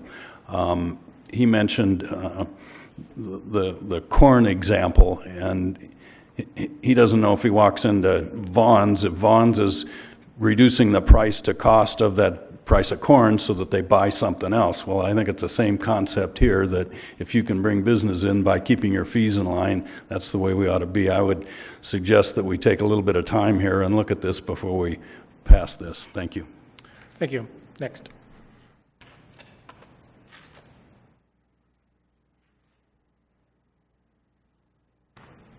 Hello, I'm Rosemary Holmes. I just want to say, and I haven't prepared anything obviously, but sitting here listening, it occurs to me this is a very poor community. This is not Santa Barbara, this is not San Luis Obispo. Just 2 or 3 weeks ago, I read about the $14 million fire department that's being proposed. Very little justification in those many paragraphs of why this is really needed. In fact, almost nothing. It's not going to sit well with this community if you raise service costs considerably in a climate where you can kind of offhand talk about making a new facility for the fire department when maybe there are other things you could do, like retrofitting or something like that. And that's really all I have to say, because I don't have any deep knowledge of I haven't, of course, I'm not privy to what you're looking at. But thank you. Thank you.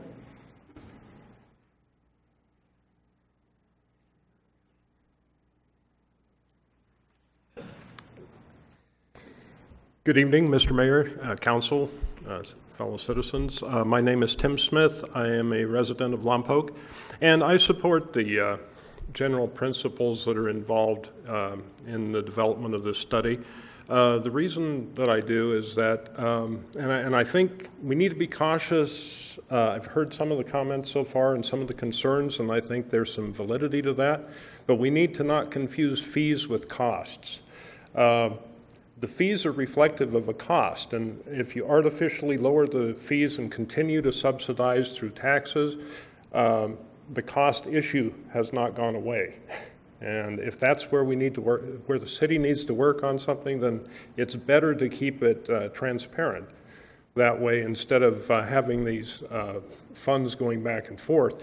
Secondly, I honestly believe that as the businesses that come in that have to pay, say, a new fee that we haven't been charging for as a city, or a new or a higher fee than they've had to pay in 24 years, that's currently being subsidized then through the taxes, which means the general population. And I'll subsidize businesses as a resident when I go in and buy their product, or I buy their service, not through subsidizing their fees. Fundamentally, there's something wrong with that. We're a capitalist economy. We should act like it, and not like a communist one. And subsidizing industry is not something, and subsidizing business is not something that the general public should really be doing. That's something that comes from an open economy and competitive spirit. So, thank you. Next.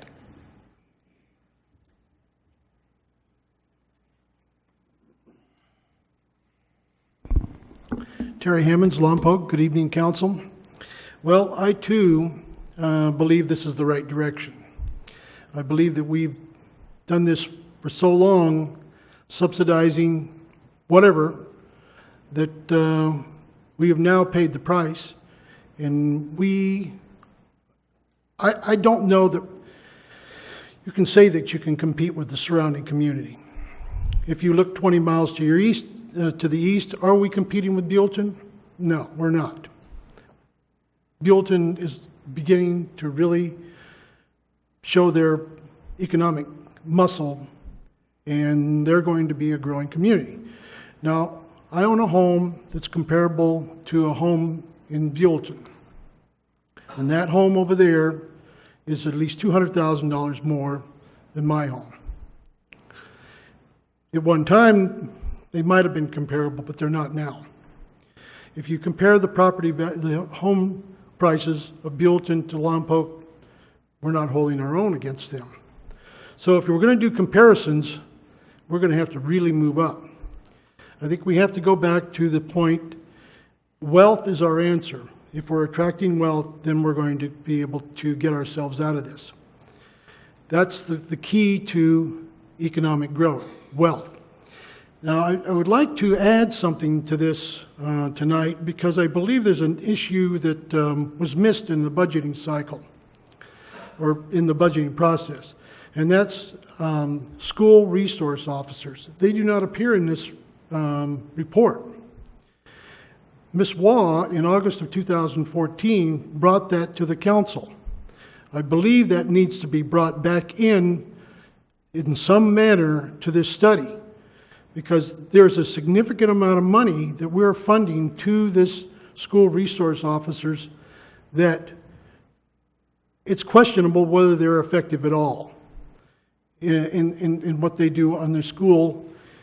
We can see now that the amount of violence that's increasing in our public schools throughout the nation. Maybe we just don't have the right answers yet, right solutions to these problems. But I would like someone on the council to bring back school resource officers. I know the school district is looking in this. I don't know what they're, where they're coming from with this conditions, but if you would please consider bringing that back and at least evaluate the effectiveness of it and whether or not we're getting our bang for our buck. Thank you. Thank you.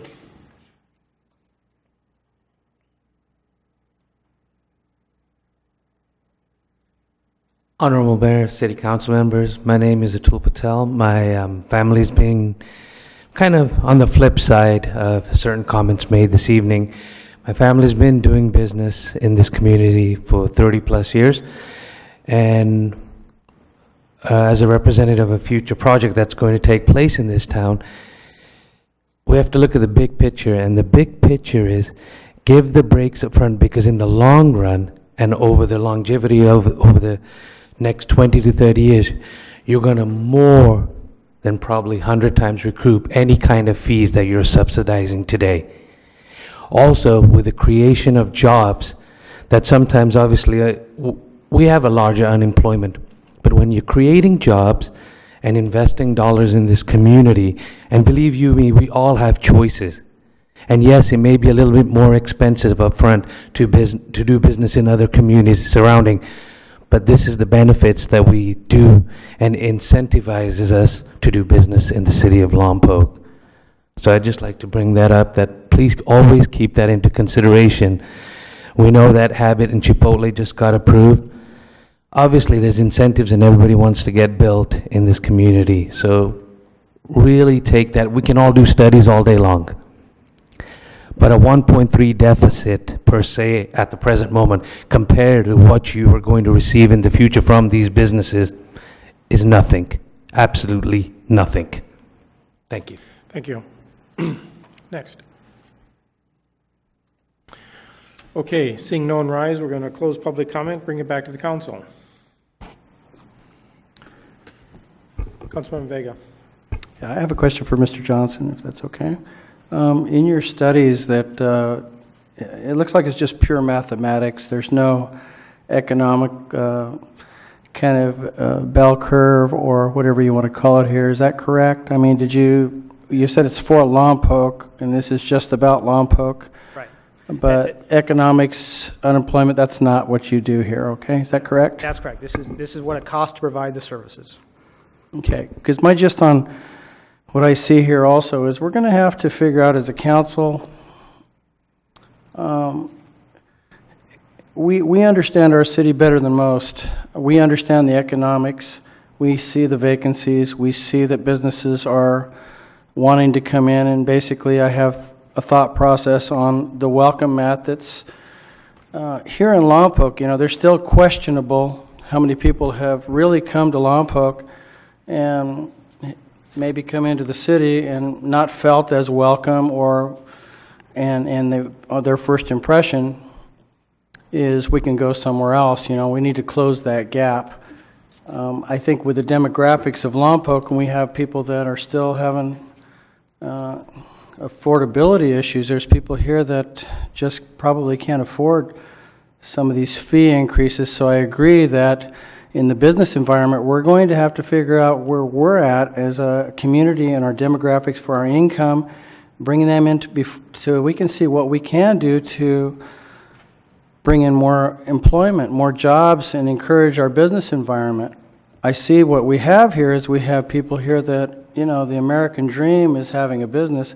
As we fill our vacancies, as we bring jobs in here, we're going to, again, Ms. Copeland that was here earlier with the cash program, that's what we're trying to do is provide the dream and give everybody the incentive, and you won't open a business if you know you're going to fail. So basically our environment needs to be a little bit more proactive here, the way we do things. So anyway, that's my comment. Okay. Councilmember Mosby.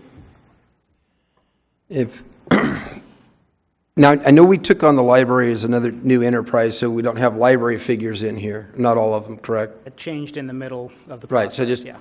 It's for the record, so I guess, you know, It's the book's a little outdated because we move so fast. Right, they're in the tax-supported services, but yeah, it changed. Yeah, so just for the record as well, the library is here, so there's actually some more leisure services that came on board as well.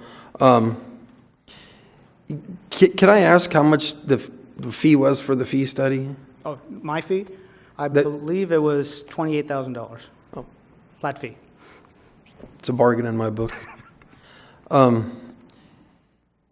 There was keeps mentioning this subsidy that comes through. It makes it sound like the city of Lompoc is subsidizing businessmen. Now understand, the city of Lompoc, the money comes in from many sources, but it's not the city of Lompoc's money. It becomes, but it's property tax revenues that come in and sales tax revenues and the multitude of inputs that come in. So the subsidy, when we say subsidy, realize people are paying property taxes. People are paying for some of these services already, and you know, there are subsidies that are going into the other areas, but to say that we're subsidizing some of these things, it makes it sound like the city of Lompoc has got this cash machine that's subsidizing it. So it's not really a subsidy; it's a redirection of funds. You can use subsidy, but it sounds like they're giving their allowance away to cover this, and it's just. But I think it's important, again, on page 25, the 3 items of choices that we have, and one that we're kind of just glossing over the top, and that is restructuring the service to provide it differently. So maybe we're undercharging for some of these fees, but maybe the city of Lompoc is doing something different, that it costs more for some reason. Maybe there's something we do. Maybe we know that the computing system we have here is antiquated. We got people on green screens, so maybe this thing is too slow, and maybe that's something there. So maybe there's other areas in this fee that besides, and the simple push the button is just raise the fees. But maybe there is some, restructuring that needs to be done for the cost of service we're providing. So maybe that is an item to look at as well. I mean, I've only had an opportunity, again, to only talk to a handful of people. I've learned a lot about some of these items that are on here already, that there were some items down the road, and historically there's some reasons why we were doing certain things. And I really feel, my first level that I want to get out to is talk to all my commissioners, planning commissioners and park commissioners, and go down that long list. And maybe it wouldn't be a bad idea, because like the utility commission, that's one of the items they're supposed to look at is this. And, maybe it wouldn't be a bad idea that the commissions have a time to see this book. Maybe they've got some input. Now, I know we don't quite possibly, we wouldn't want to do, we do want to do with the budget. We want to analyze this. We don't want to overanalyze it. I agree, historically, we've been dragging tail and haven't been keeping up with the times. Councilmember Starbuck has been one of the people pushing this forward, what are we doing? And I agree that there are, probably 80% of these numbers in here I'm agreeing with. But there are that 20% that really poke at me. And then when I find something new about it, and I find intriguing that, historically this is why it's done, I'm like, well, are there others in that other 80% that I was so sure of? And so there's a lot of open-endedness that I have, still sitting in my head. And I think to do my due diligence, the 400 pages, it's a lot to process. And I agree with the policy that yes, we need to do this. We need to do it done. I agree with that wholeheartedly. Some of the numbers are sitting there. I see we have three choices to do here. Maybe some of these fees we shouldn't be charging at all. Maybe some of them, by my simple analysis, I see that they're off significantly, just in a short term of analysis. So I just really think that we need some more processing of this. I know the Economic Development Committee had some real concerns about this at their meeting. I didn't meet their meeting, but I heard there was some good fireworks going on in there of discussion. I am quite confident the other commissions, when they have the opportunity, and we have people, the public, who are usually well-versed in what's going on, who still seem a little concerned that where did this book come from, and haven't had an opportunity. And I really think we need to do our due diligence on this. I do believe that there might be some other, again, historical, educational aspects that come through why we're doing what we're doing. Mr. Weinmiller. Thank you, Mayor. A couple of points in response. First of all, I can't begin to emphasize enough from an economist's point of view how important it is to understand your costs. And in this case, if we're talking about, for instance, those fees that are development related, to set your fees at your cost. Then, if you wish, you as a body, wish to strategically decide to create an incentive, absolutely the right thing to do if you believe that's the way to go. To do that, I would caution you to make sure that what you're adjusting, what you're doing it intentionally, that you are doing it for the purpose that there's a reasonable expectation that indeed it's going to have the desired effect, that you are going to take decisions that have not been made to invest in the community and push them in the direction of investing. So that's where you should do that. And one of the ways you do that is when you adjust, reduce, or waive a given fee, is that you do it for a period of time. It has a start point and an end point, and you give the end point at the time you create the start point of that reduction. If you don't do that, I'm just telling you as an economist, you do not have an economic incentive. So I'd caution on that. I don't want to quibble over semantics, but words do have power. And when you take money that would otherwise be used for something like police, fire, streets, parks, code enforcement, and you reduce that amount and use that amount in turn to pay fees that otherwise might be fully burdened by a person making use of a service, and you reduce that cost using those money and moving them over, it is a subsidy. That is the technical, practical term that is. And because words have power, we're not trying to be emotional or evoke a response, but we need to understand we can't go wink wink at what's going on. If we are doing that, if we still have a cost to provide a service and you make the policy call that we're not going to, for whatever reason, whatever good reason, we're not going to fully charge for that, we need to recognize what we're doing at the time. That's not to say it's the wrong thing to do. It may well be the great thing to do, but we need to recognize what it is, and subsidy is the word. Thanks. Councilmember Mumdahl. Yeah, I really enjoyed this evening. It's been real good. I think we needed it. The one thing about it is that people should realize we're not going to make a decision tonight anyway. But it's the idea of something to start with. We have to get this done because in the past we've had this problem that either it was too low or has been too high, and people won't come here and they won't do business, and all these excuses that businesses can make. And as I've been in business, the interesting thing is that we talk about raising rates and costs or whatever, and I don't know if anybody listened to the news today, FedEx has raised its increase by 30% because it costs, even though the oil industry and the oil prices went down 30, they're raising their costs of doing business because they have other costs that they have to cover going into communities. Having what we've had here tonight and listen to what everybody has comments, we've got some things to go. We're not going to do it here overnight. And I think the idea that sit down and go through, Mosby brought some good things. I really enjoyed what Patrick had to say, because you got to look at that. Because I've been here so long, I've been up in here, and one of the biggest comments was either it's, oh, you let these guys come in, it's cheaper to go to Buellton or it's cheaper to go to Santa Maria, but then come to find out it was cheaper in Lompoc than it was in those two. I mean, you do need to look at what the communities are near you, but we got to go ahead and get ourselves established first and get that price and where it is. Now, how we change it, modify it, once we get it going, I think that's going to be the key factor. But I'm really pleased to have this here tonight, and that it is something that's we can really look at. I think you've done a real good job laying it out.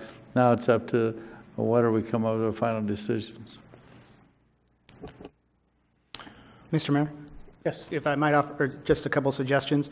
On the economic development, there's a whole bunch of services in here that don't touch on economic development. And those that are, I just say, do the analysis. What are the services in here that really do move economic development? Because when I talk to developers, what moves them and what makes them decide where they're going to go is location. That location works for them, and time, processing time. The fees, for the most part, the fees in here are a very small percent of their total operating costs. Capital fees are much larger percent. Then we're talking the tens of thousands of dollars. And so I would just ask that you do that analysis and say, okay, what are the fees that really move people from opening business here? and maybe that'll point you in the direction of those that you might want to subsidize. And then just as far as the general review, this is a big document. There's 170 services. They're all the services the city provides. One way that I've had success working with council is to go through this in an expedited manner is dealing with by exception. And so where we have the Appendix A and all the different fees laid out in the different pages, and as we go through this as a group in future meetings, that, does anyone have any questions on or problems or questions on this page? No, let's move on to the next page. And where there are problems and questions, of course, have that discussion. But instead of going through each individual one when everyone agrees on a percentage of them. Just a suggestion. That's a good point. Mr. Weimiller, we made an assumption in the 15-17 budget based on, what was that figure? Remind me. I believe it, and Melinda, I don't know if you can help me with it, but I think it was around 1.1 million, 1.2 million. I think the 1.2 million was the one we were grabbing onto as an expectation that we were going to be doing fee adjustments to cover costs that we hadn't previously been doing, if that's my recollection. Yeah. Okay. Just another thing we need to consider that as our budget made that assumption that we would be looking at these fees and not, I think it's just, I'm going to say it was just a coincidence that the recommendation is for a $1.1 million. No, it wasn't just coincidence. We were underway and had even though it wasn't a finalized published work product, we already were far enough along that we understood where we were going. We were making presumptions. We weren't going to leap to the entire 2.9 million, 100% recovery, but we tried to take a practical look at what sorts of things would be, if you will, appropriate. We had to identify something. One thing I wanted to restate about what we had talked about earlier, and perhaps the city attorney might be able to help clarify. We were going to at least move 1 week for action to help decide how we handle things here tonight. We're going to move at least 2 weeks out to the next meeting for action because, if nothing else, we wanted to clear up and simplify for our recommendations to you the portion that would be Exhibit A here, to make it Exhibit A to our staff report, so that if we were asking you to take actions, it's very clear what we'd be asking you to adjust, and it allows us to do a little cleanup here and there on other things.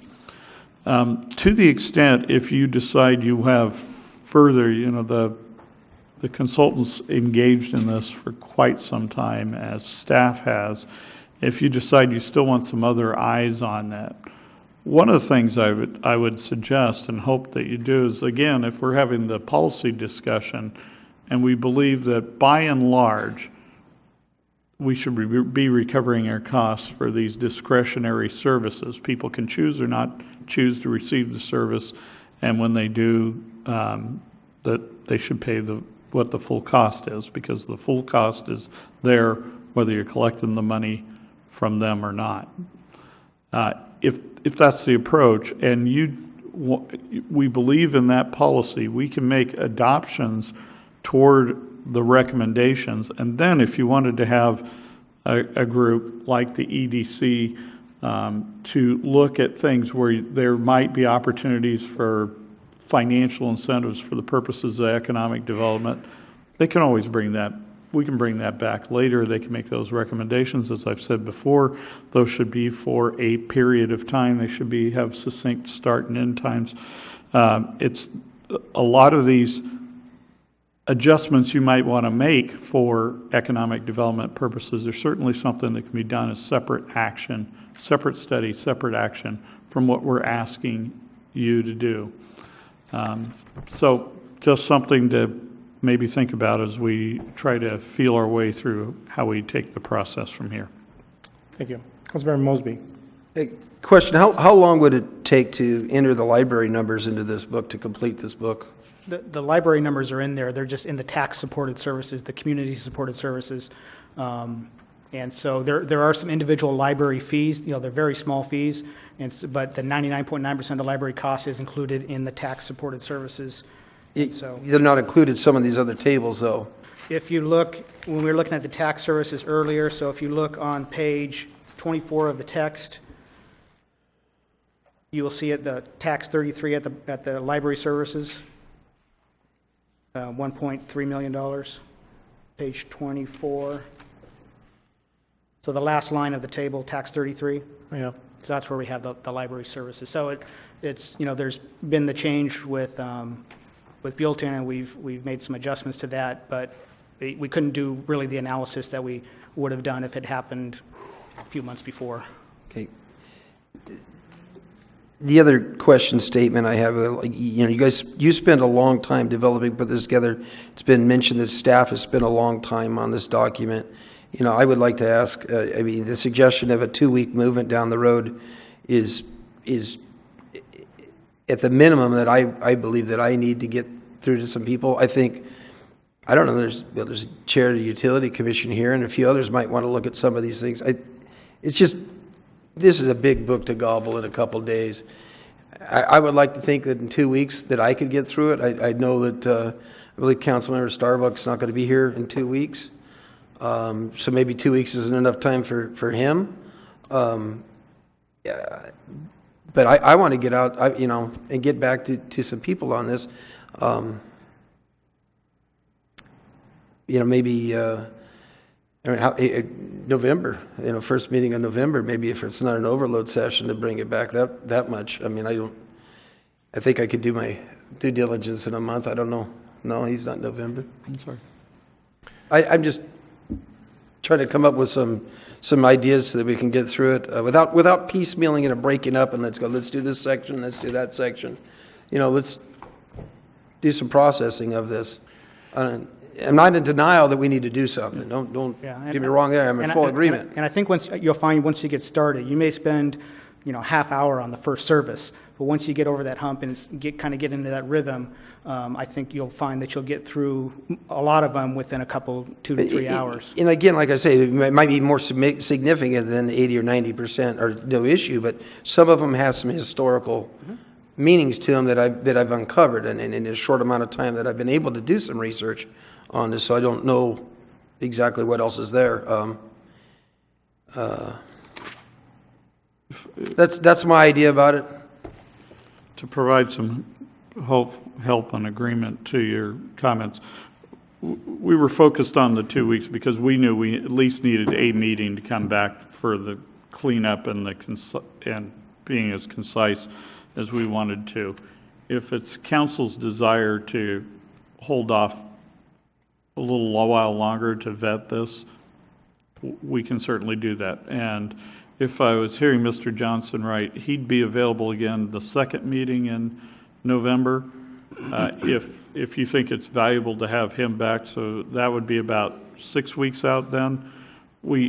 Our desire, I would just say, our desire is we do come to some sort of fruition to this because we are relying on getting our fees in alignment in order to help, you know, and balance our budget going forward. And I'm doing on the right board. thing. I'm on board there. I'm on Okay. board there. I just, like I said, there's some historical So anything significance. else you might want to do, we want to get that done in the meantime, because one of the things too is, I know we've heard from Ms. Osborne that the EDC is interested in reviewing some things. I would hope they would be turning things around in that time frame. And I would also hope they would only be doing that if it's at your direction for them to be doing that. Those are my cautions there. Councilmember Starbuck. I would really Excuse me. Okay, yeah, go ahead. I would really appreciate if council would move it out that far because it would give the time. I am going to be out of state at the next meeting, so I'm going to miss probably almost 2 weeks of the time to use this, to review it. The other thing that I think would be very helpful would be on the staff report on page 3 of 5. It lists the fee changes. We had 52 increases, 12 reductions, 38 minimal change, there was a change in methodology of 15 of these, and then 53 new. If we could break out the SO numbers that said what they are, so that we could pay a little bit of attention to the new and what we did on the methodology, and I think it would be a helpful tool, and it wouldn't be that hard, I don't think, to provide. I can definitely do that. Until I get that to you, we basically all the ones that have a zero revenue or a none current fee are the new ones, but I will definitely get you a list so it's easier to look at. Go ahead. And you know, the one other thing I wanted to kind of throw out here too is these are cost fees. These are not the impact fees. We keep talking about development and what developers come in. I mean, we don't want to confuse what we're looking at here with our 13 impact fees. Apples and oranges, totally different. Impact fees will affect developers far more than these fees will, so bear in mind. Okay, so can we decide that we want to bring this back on the second meeting in November, which is, I believe, the 17th?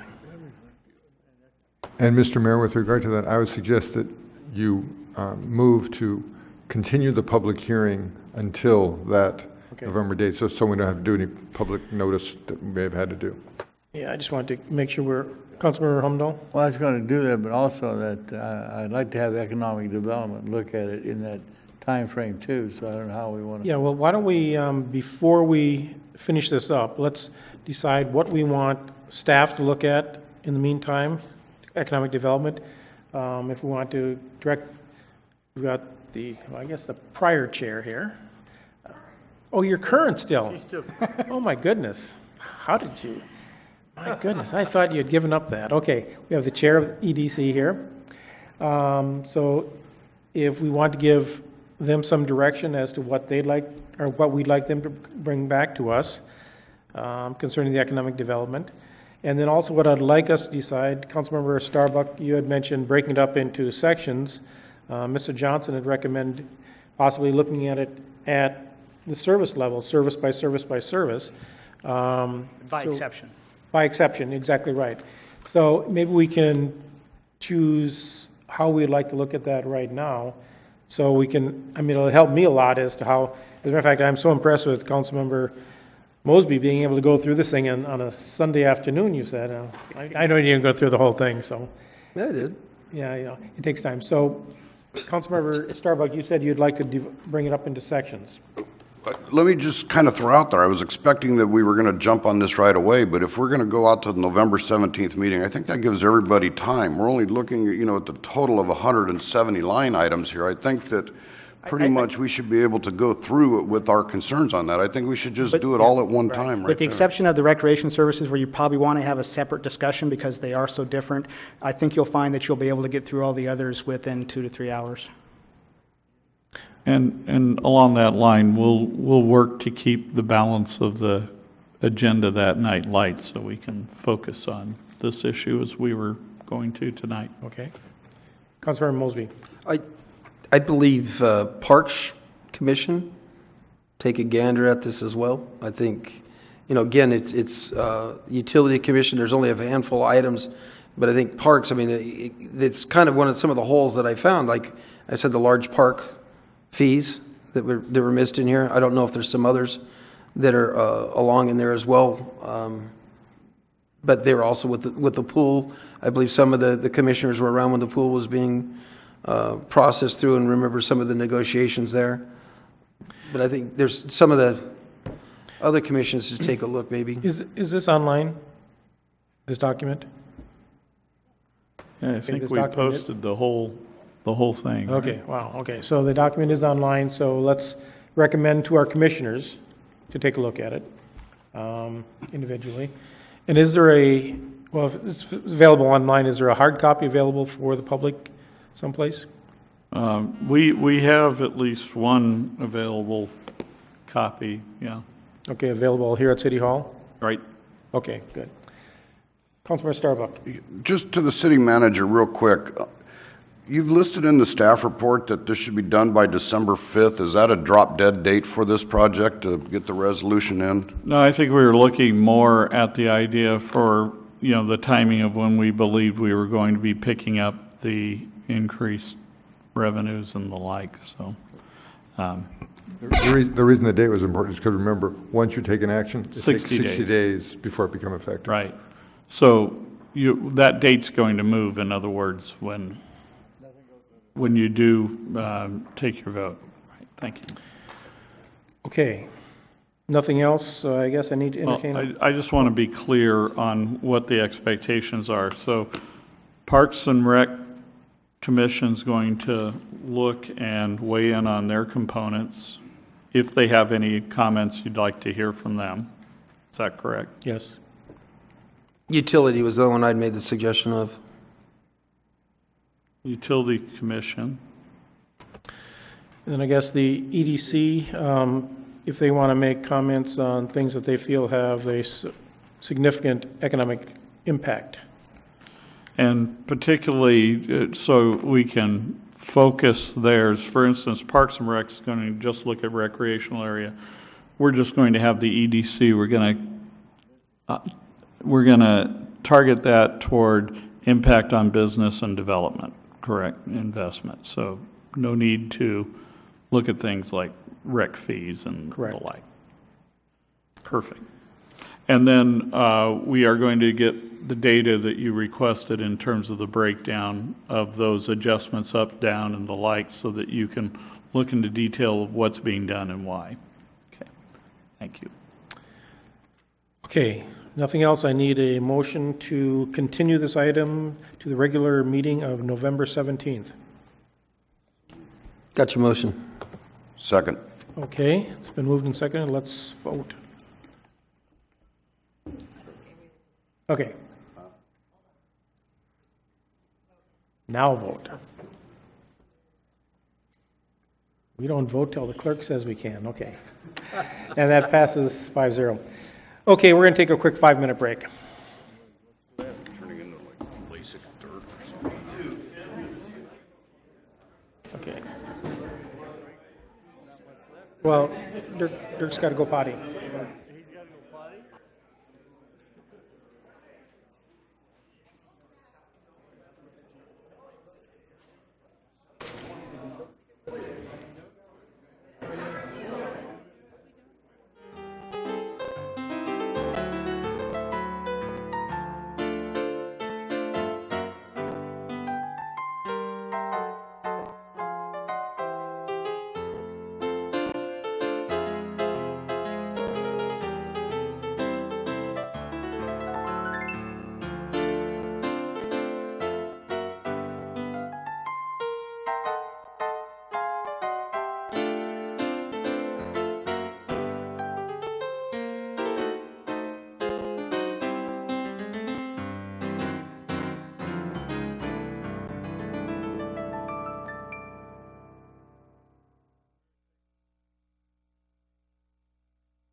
Okay, if I can get everyone to take their seats. We're going to continue this meeting. We're going on to council requests. Several meetings ago, I had requested that we bring back for discussion by the council the process of posting city council agendas. You may or may not recall that we had a slight mix-up a couple months ago, and we were late. We weren't late in posting agenda. We had posted a draft agenda on time. The final agenda was not posted till later. We took care of it. We did not address any items that were not on the posted draft agenda. So by law, we were legal in what we did. However, I wanted to bring it back for discussion so we can maybe clean up any concerns that we had. So the state law calls for us to post an agenda with a brief description of what we're going to be talking about no less than 72 hours prior to the meeting. That is the state law. That's the minimum. We have always gone above and beyond that, and I think we want to continue to go above and beyond that. So, Mr. Weimiller, did you have? Yeah. Thank you, Mayor. I do have some strong feelings about this because of what happened as a sort of trailing fallout from this one meeting in question. And I'd summarize, you've done a good job of describing what the requirements are, and I'd just summarize it this way and say the legal standards of what you need to do in terms of notification, advance notice in posting your agenda and the information. If you picture that the state law is here, we've adopted just internally some protocols that call for it to be here. And in one meeting, we had something that happened where it was about right here. So well above the legal requirements and standards in terms of advance notice and sufficiency of information provided and the like. And yet, the accusations were coming that we were holding illegal meetings, we were taking illegal action, not sure whether council would be able to act upon the matters that were before them. Also, when in fact this happened because of an honest oversight, a mistake,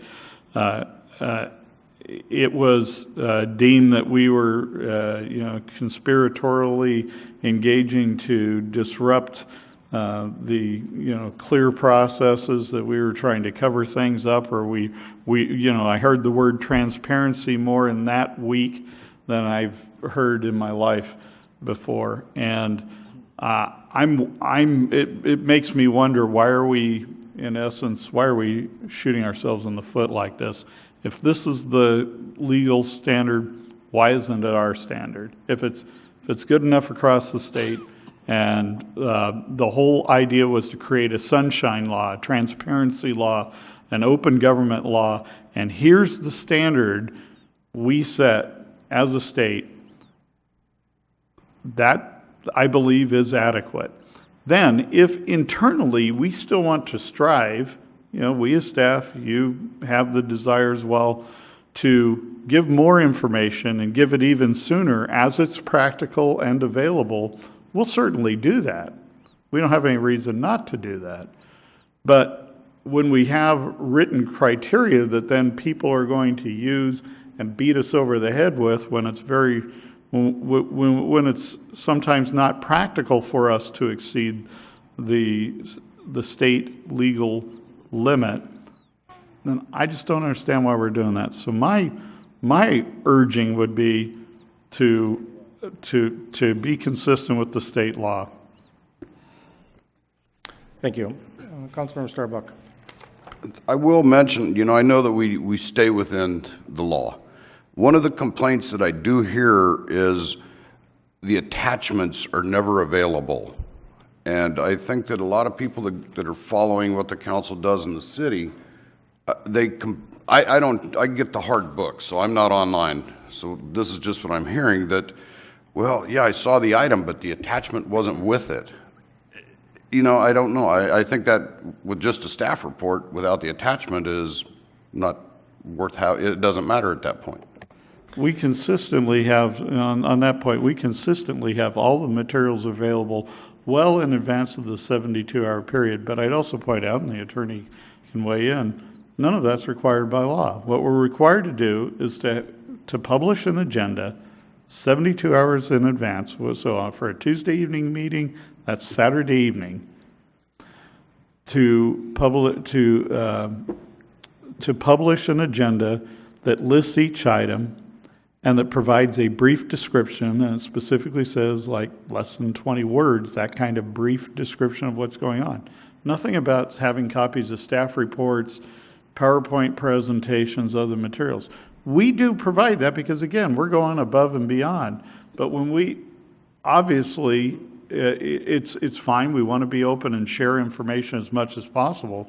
Again, what I don't want to have it done is suddenly we become criminalized in some people's perception because we didn't have it there until Saturday rather than having it there by Wednesday or something, having information that's not even required at any point. And then sometimes the attachments, I think we normally have the staff reports as attachments as on the website, but some of the attachments sometimes are large maps or pages of documents, so that's sometimes hard. But I guess I'm asking the council, we could consider two things. We could consider going with the letter of the law, of just having things posted within 72 hours of the meeting, or what I'm recommending, and what I would like to do is read out of our council handbook what we currently do according to what we're supposed to do according to the council handbook, and that is an electronic copy of the draft agenda and packet materials for each regular council meeting will be available online through the city clerk's or through the city's website by 5 p.m. on the second Friday before the meeting.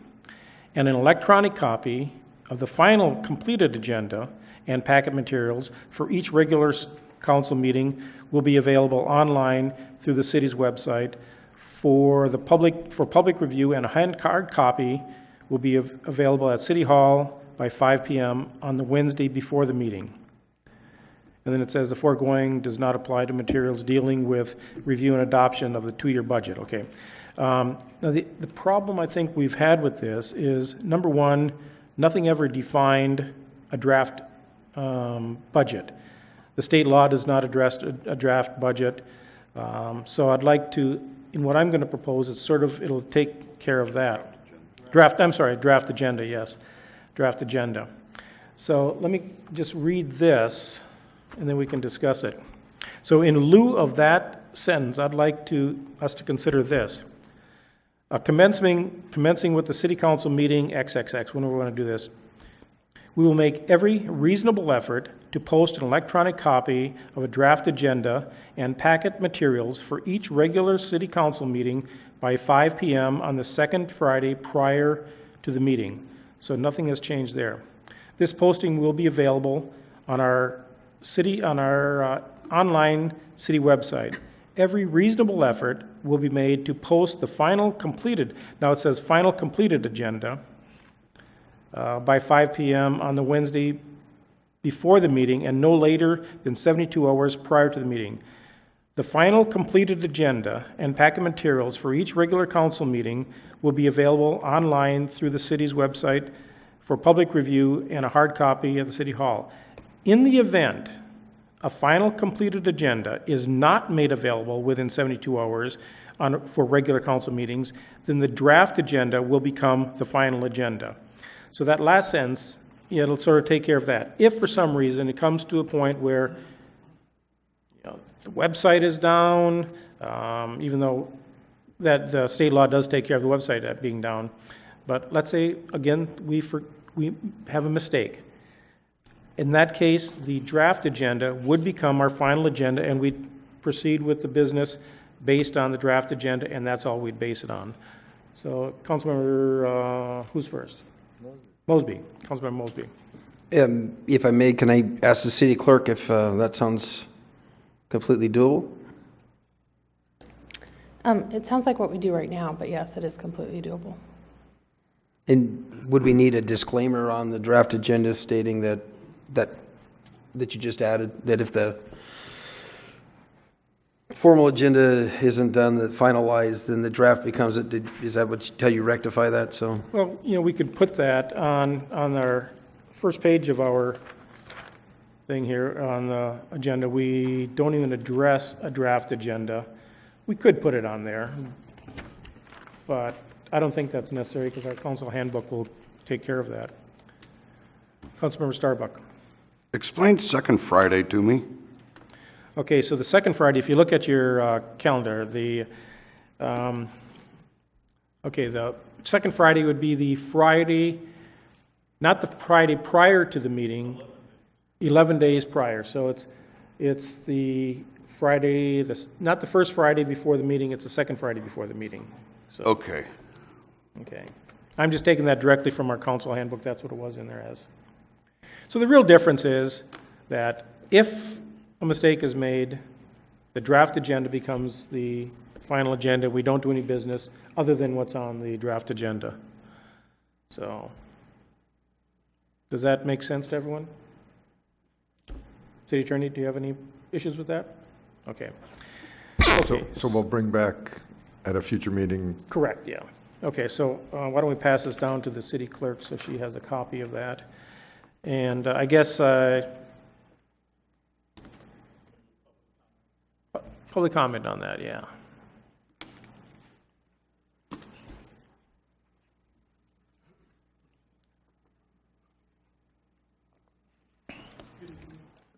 Good evening, Terry Hammonds. Well, I was one of the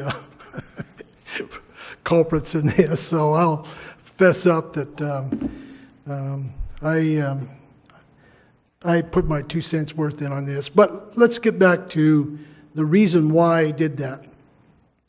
And I apologize to Ms. Alvarez about this because mistakes happen. As Forrest Gump said, it happens. And that's true. In this case, however, I was concerned that the agenda usually is posted by Friday evening, and it was not finalized.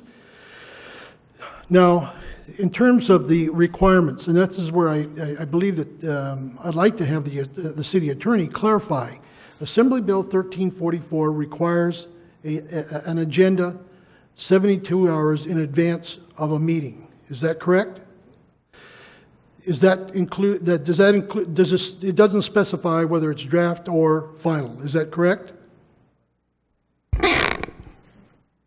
That's correct. Okay. So what I am recommending is if you are going to make these changes to require this beyond the 72 hours, put it on the website, clarify your issue, and that's it.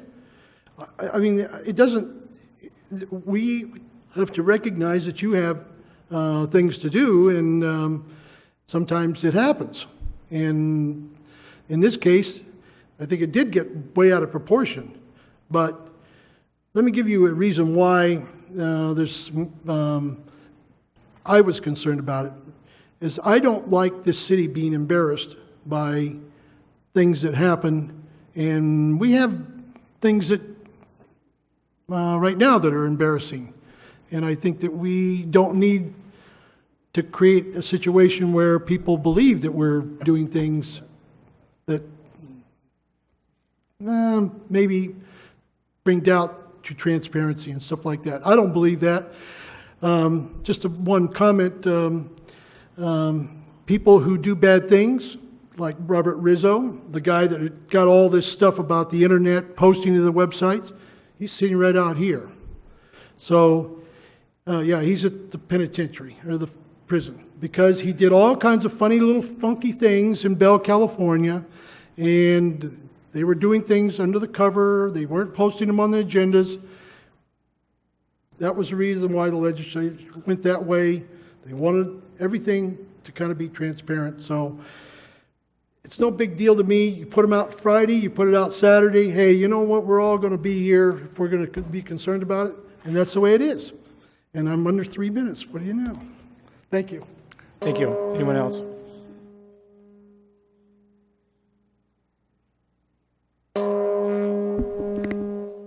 Already?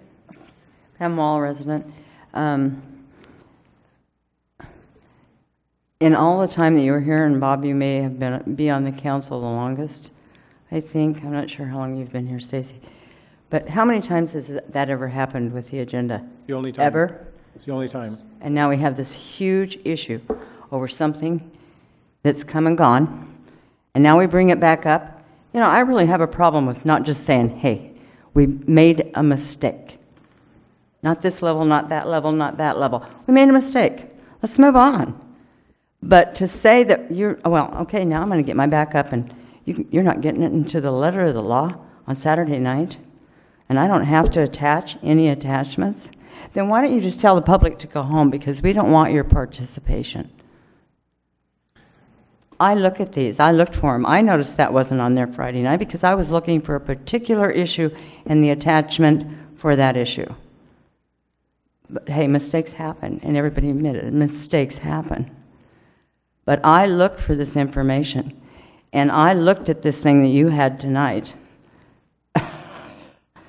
and no way you can get through that and have an idea of what's going on. So I'm glad that that's going to take some more time. But anyway, so I appreciate the suggestion that was made about the agendas, and I'd like to see it, and I'd like to see the attachments on there. I think the public is entitled to see what you're looking at.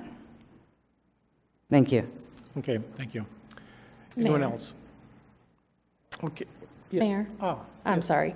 I would like to suggest that the public contact the city clerk's office if something like this ever happens, because unfortunately, the council does not have the power to post something to the website. That belongs to IS as well as the city clerk's office. So if a mistake happens again, it would be best if our office is contacted first.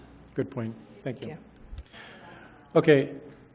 Okay, so seeing no one rise, we're going to close public comment on that, bring it back to the council. City Attorney, do we need to make a motion on this to get this in, change it? Okay, so we're just going to bring it back. Okay. Oh, consensus? Everyone, yeah, I'm going to agree with that. Okay. Okay, written comments, written communication. Nothing. Okay. Oral communications, your last opportunity for up to 2 minutes on any item you so desire. Seeing no one rise, we're going to close oral communication. And we're going to go to council requests, comments, and meeting reports, starting with Councilmember Vega. Nothing to report today. Thank you. Councilmember Humdahl. Yeah, I was able to go to the League of California Cities meetings up in San Jose. It was very good attendance. I think about 700 people were there, and many comments. So it's a good place to be. The other comment I'm going to make, and I don't know if anybody watched TV tonight, that Cabrillo High School has its own vineyard and is teaching. It's got 40 students in its class teaching. So it is in the high schools, and I think it's fantastic that we are now doing that. And it's one of the few high schools in the state that has its own vineyard. Now, they can't drink wine, but they can do everything but. Thank you. Councilmember Mosby. I want to make a comment that I did fill in for the mayor at his SBCAG meeting, and there's several important documents that were in there. One was on the bridge, the potential Robinson Bridge delay, and the other one was the employment report that was in there, recognized that Lompoc needed thousands of jobs, and that Santa Barbara needed thousands of low-wage housing units. So, council members, it's in the top drawer, and it's online as well. So, if you guys get a chance, take a look at those documents, because there are significant numbers in there. And it was a pleasure going to that meeting for the mayor. I would also like to make a comment that in poking back at the city manager, that he might call it a subsidy, but some people might call it an overpayment. So you can call it, look at it different ways, and I'll agree to disagree with him on that one. The other item that I want to ask is the city manager's report that came out a couple weeks ago. There was a comment about the all-hands code enforcement team, and I don't know if we want to have a discussion about the definition of what the all-hands code enforcement team is. There was some quotations around it, but maybe it's something we want to express to the community.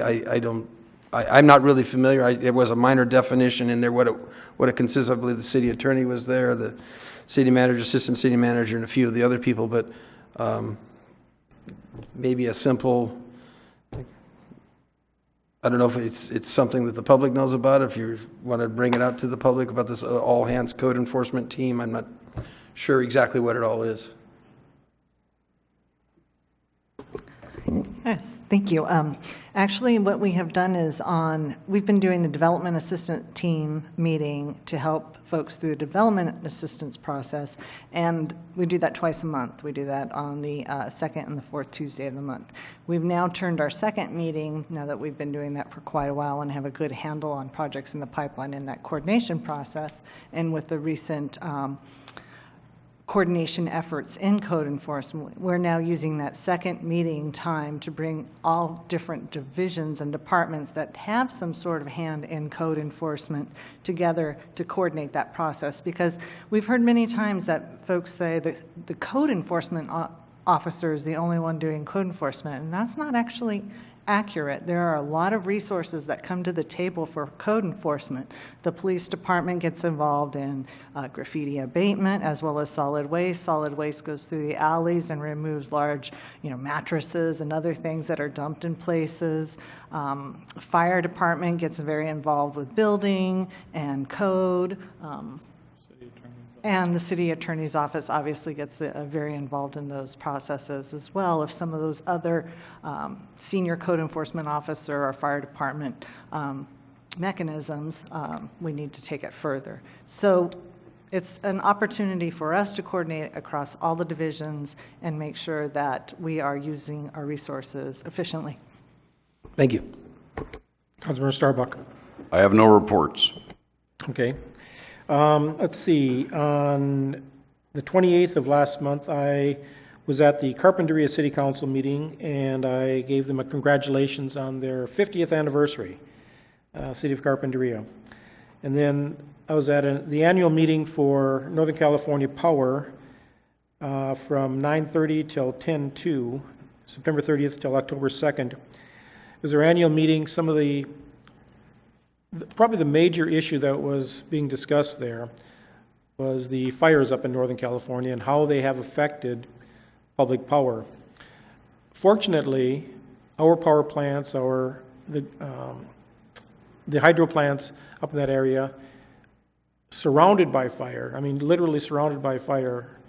But as good people were supposed to do, we had done a lot of clearing prior to the fires, and none of our power facilities were affected. However, 4 of our employees that worked up at the hydro plants. 4 of our employees, or not our employees, but the Northern California Power through NCPA, 4 of the employees actually lost their homes.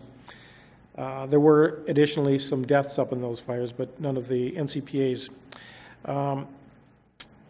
It just brought to light how dependent we are on our facilities. We get the majority of our power through Northern California Power, and had they been affected, for instance, Calpine, another public power facility, they had several of their facilities completely burned to the ground, and they are now having to scramble to provide public power to their cities up there because they lost a whole bunch.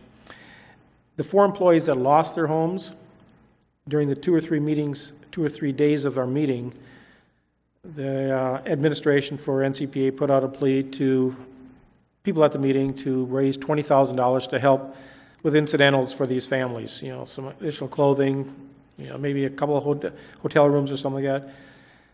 Raised $20,000 in 2 days. I thought it could be possibly. Well, actually, at the end of the 2 days, they had raised $23,000, and the money was still coming in. So I was very proud of our member cities.